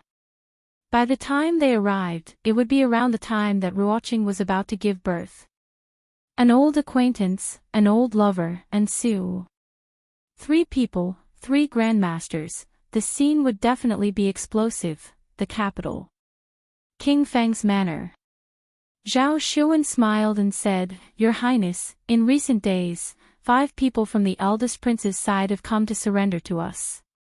5 people might not seem like a lot, but these 5 people were the cornerstones of the eldest prince's side. One of them was even the Minister of Revenue. Any higher and they would be the Prime Minister. This was no longer as simple as chopping off one of the eldest prince's arms. They had chopped off his limbs. Most importantly, they had made such great progress, and they had not suffered any losses. In the past, this was almost impossible. He knows the eldest prince so well, and his way of doing things is different from the god of wealth. Zhao Xuan shook his head and said, "Could it be that this young master of the Qian family has suddenly been enlightened? Or is it as the god of wealth said, that he has been possessed by a demon?" Zhao Yi smiled and said nothing. Zhao Xuan looked at him and thought for a while. Suddenly, he asked, "Your Highness, do you know something? I have never believed in supernatural things. The god of wealth has 9 orifices in his heart. He is a smart person among smart people. Naturally, he would not believe in such things." He smiled and said, "As for the theory of sudden enlightenment, it might be possible, but I'm afraid it is unlikely to happen to the young master of the Qian family. Your Highness, you mean, Xiao Yi said, the young master of the God of Wealth went to Liuzhou a few days ago. What about Liuzhou? Xiao Yi said, he's in Liuzhou. Zhao Xuan thought for a while, looked at him and said, him. Your Highness, why don't you just say it? Zhao Yi smiled and said, in the faraway Liuzhou, he can control the situation in the capital. Who else can do this besides him? Your Highness, you mean that someone has arranged all this in advance before Qian Duo returned to the capital? Zhao Xuan's face showed disbelief and said, how is this possible? The situation in the capital is so complicated. One wrong step can lead to a different result. Who can do this? Come with me to the Qian family, and you will know who it is. Zhao Yi looked out of the window and said, since he has done this, it is not just this step. It is also time to go to the Qian family. In the Qian family, the God of Wealth came out of the door and hurriedly said, Your Highness, why didn't you send someone to inform me in advance that you are coming? I could have arranged it. Xiao Yi waved his hand and said, there is no need to be so polite between us. After walking into the hall, they sat down according to the host and guest. Zhao Xuan looked at the God of Wealth and said, where is young Master Qian now? The God of Wealth looked at him and said, he is repenting in the Qian family's ancestral hall. Why is Xuan looking for him? Zhao Xuan shook his head and said, it is not me who is looking for young Master Qian. It is His Highness who is looking for him. The God of Wealth looked at the third prince. After getting confirmation from his eyes, he said to the servants around him, go and bring the young master here. Not long after, a listless Qian Duo walked in. He looked up, cupped his hands, and bowed. Greetings, Your Highness King Feng and Lord Zhao. Sit. Zhao Yi looked at him and said, I have come here this time to ask you something. The God of Wealth looked at him and said, you must answer His Highness's questions truthfully. Qian Duo nodded. Zhao Yi looked at him and asked, a few days ago, who taught you the tactic of sowing discord? Qian Duo looked up at him and said blankly, what tactic of sowing discord? Zhao Xuan reminded him, the tactic you used to deal with the Minister of Revenue. I don't know about the tactic of sowing discord, and I don't know the Minister of Revenue. Qian Duo waved his hand and said, it was all done by the dirty thing on me. I don't know anything. The God of Wealth coughed dryly and looked at him. His Highness is one of us. You don't have to hide it. What are you hiding? I don't even know what you are talking about. A trace of doubt appeared on Qian Duo's face at first, but it suddenly turned into fear. He stood up abruptly and ran around the hall, shouting, don't come over, don't come over, don't bother me anymore. I have black dog blood, I have black donkey hooves, evil spirit retreat, evil spirit retreat.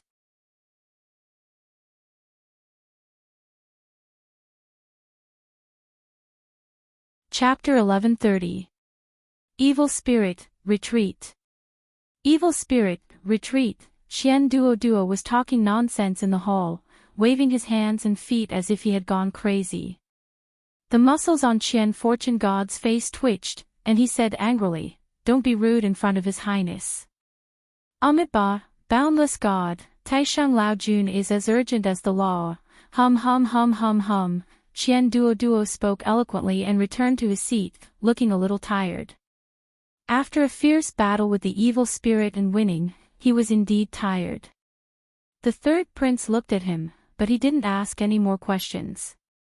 Yang Yanzhou scanned the surroundings and continued, even though we have managed to win over many officials and greatly weaken the first prince's power, the crown prince is still the crown prince. This little bit of improvement is still not enough. We still need to do more. Qian Fortune God sipped his tea and said, as far as I know, there is still a strong force lurking around the crown prince. They haven't made any moves yet, so we have to be on guard. Zhao Yi put down his teacup and said slowly, the holy religion. All the people present were people who stirred up trouble in the Qi kingdom, so they naturally knew what the holy religion was. It was a huge force hidden among the people of the Qi kingdom, so it was frightening. They were led by the so-called Empress and distributed in all the provinces and mansions of the Qi kingdom. They even infiltrated the government offices and the imperial court. They were a force that the officials of the imperial court and even the emperor were extremely wary of. The imperial court and His Majesty wanted to get rid of them as soon as possible, but this force was too strong and mysterious. Usually, they just lay dormant and didn't cause much turmoil. They had tried to eliminate them several times, but they all failed. Now, this force was colluding with the first prince, so they had to be even more careful. Why not report this to His Majesty? Someone said aloud, His Majesty can't tolerate the first prince colluding with the holy religion. This is enough to make him lose the title of crown prince. We can't. Yang Yanzhou shook his head and said, in the eyes of the officials and His Majesty, the censors in the court are already our people. Not to mention whether His Majesty will believe us or think that we are framing them, we have too little evidence. If we act rashly, it will do us more harm than good. Someone sighed and said, leaving this holy religion alive is a scourge. If the holy religion is not eliminated, we will not be able to sleep at night. Getting rid of the holy religion was easier said than done. If the holy religion could be so easily eradicated, the imperial court would have banned them from appearing in the Qi kingdom a long time ago. He couldn't get rid of it, but he couldn't indulge it either. Things fell into a stalemate again.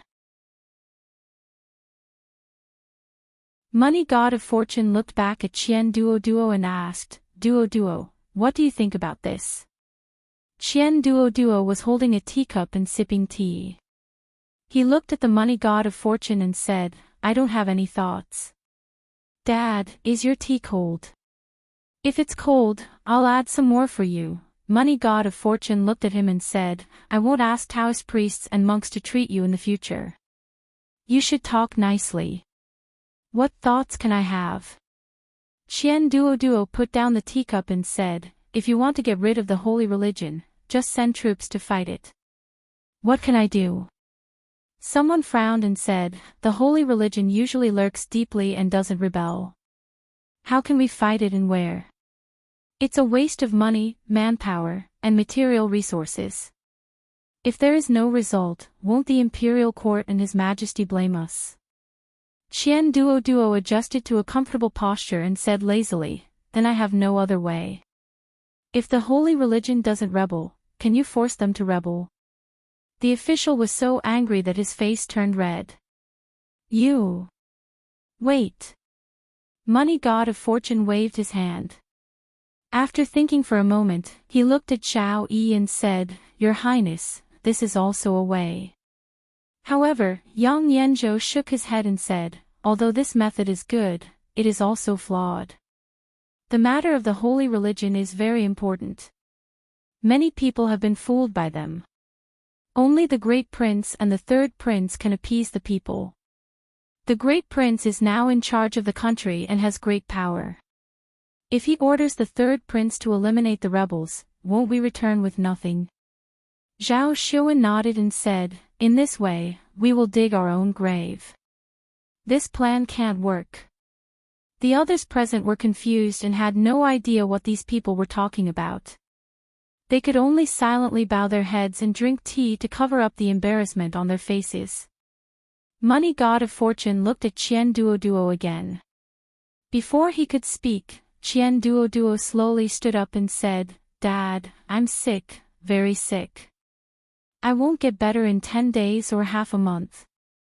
I don't know anything and I don't have any thoughts. You guys talk. I'll go back to sleep. After saying that, he walked out leisurely. Money God of Fortune was startled, then waved his hand and said, Go.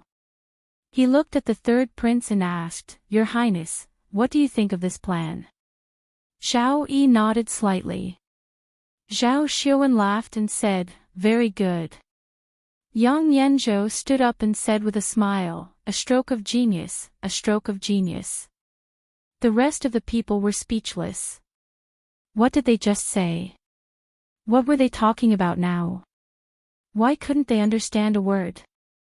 The capital was already chaotic enough because of the battle for the throne between the great prince and the third prince.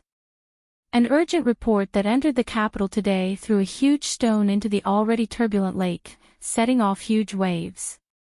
The holy religion in Huizhou had rebelled. One day ago, dozens of holy religion rebels broke into the county government and robbed all the money and food. Although there were no casualties in the county government, Huizhou was part of the Jiangyi region. It was the first time in decades that someone dared to rebel in the Jiangyi region. Although this was a small matter, the impact was too serious. The court was in chaos because of this.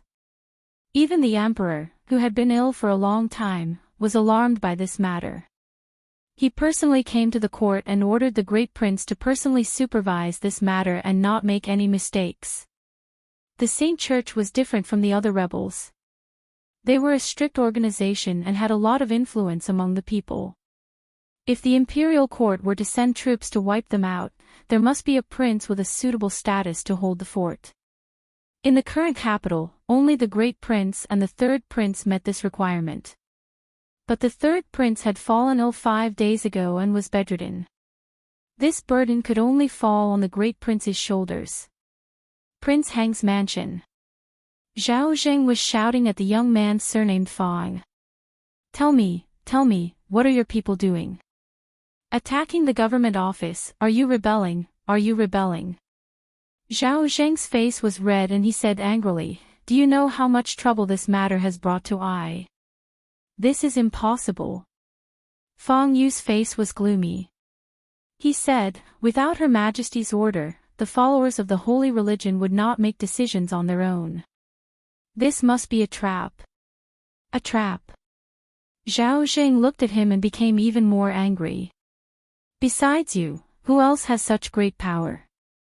If it's not you, is it Zhao Yi? The Huiyuan County Magistrate is one of us. Fang Yu looked up at him and said expressionlessly, we want to attack the Huiyuan County Magistrate. There is no need to do this. Zhao Zheng's face was gloomy. He looked at him and said in surprise, you mean, Zhao Yi framed you for this in order to wipe out the holy religion? Fang Yu looked at him and said lightly, don't you already know why he did this, Your Highness? Zhao Zheng sat back down, his face even more gloomy. The holy religion was his powerful backing. These days, he had lost too much in the battle with Zhao Yi. He still hoped that the holy religion could help him turn the tables, so how could he eliminate them? But Imperial Father had given him a death order, so he couldn't ignore it. If he didn't achieve anything, what would Imperial Father and the court officials think of him? Zhao Yi would probably laugh like crazy in his heart. He thought for a moment and suddenly sneered. Zhao Yi, you should take care of what you did. I sent you to Huizhou to wipe out the bandits. Do you dare to defy the decree? Behind him, an old man stepped forward and reminded him in a low voice, Your Highness, have you forgotten that King Feng fell ill 5 days ago and can't get out of bed? The imperial physician said that he needs to rest for at least a month. What did you say? A moment later, the hall was filled with shouts and curses, as well as the sound of tables and chairs colliding. You're tuning in to the LoveLore Library YouTube channel. We're so grateful for your support and don't forget to subscribe to join us on this incredible journey through captivating stories. Your generosity through donations truly makes a world of difference, as it's the primary source of revenue that allows me to expand and enhance this channel for you. Thank you from the bottom of my heart for being a part of this adventure.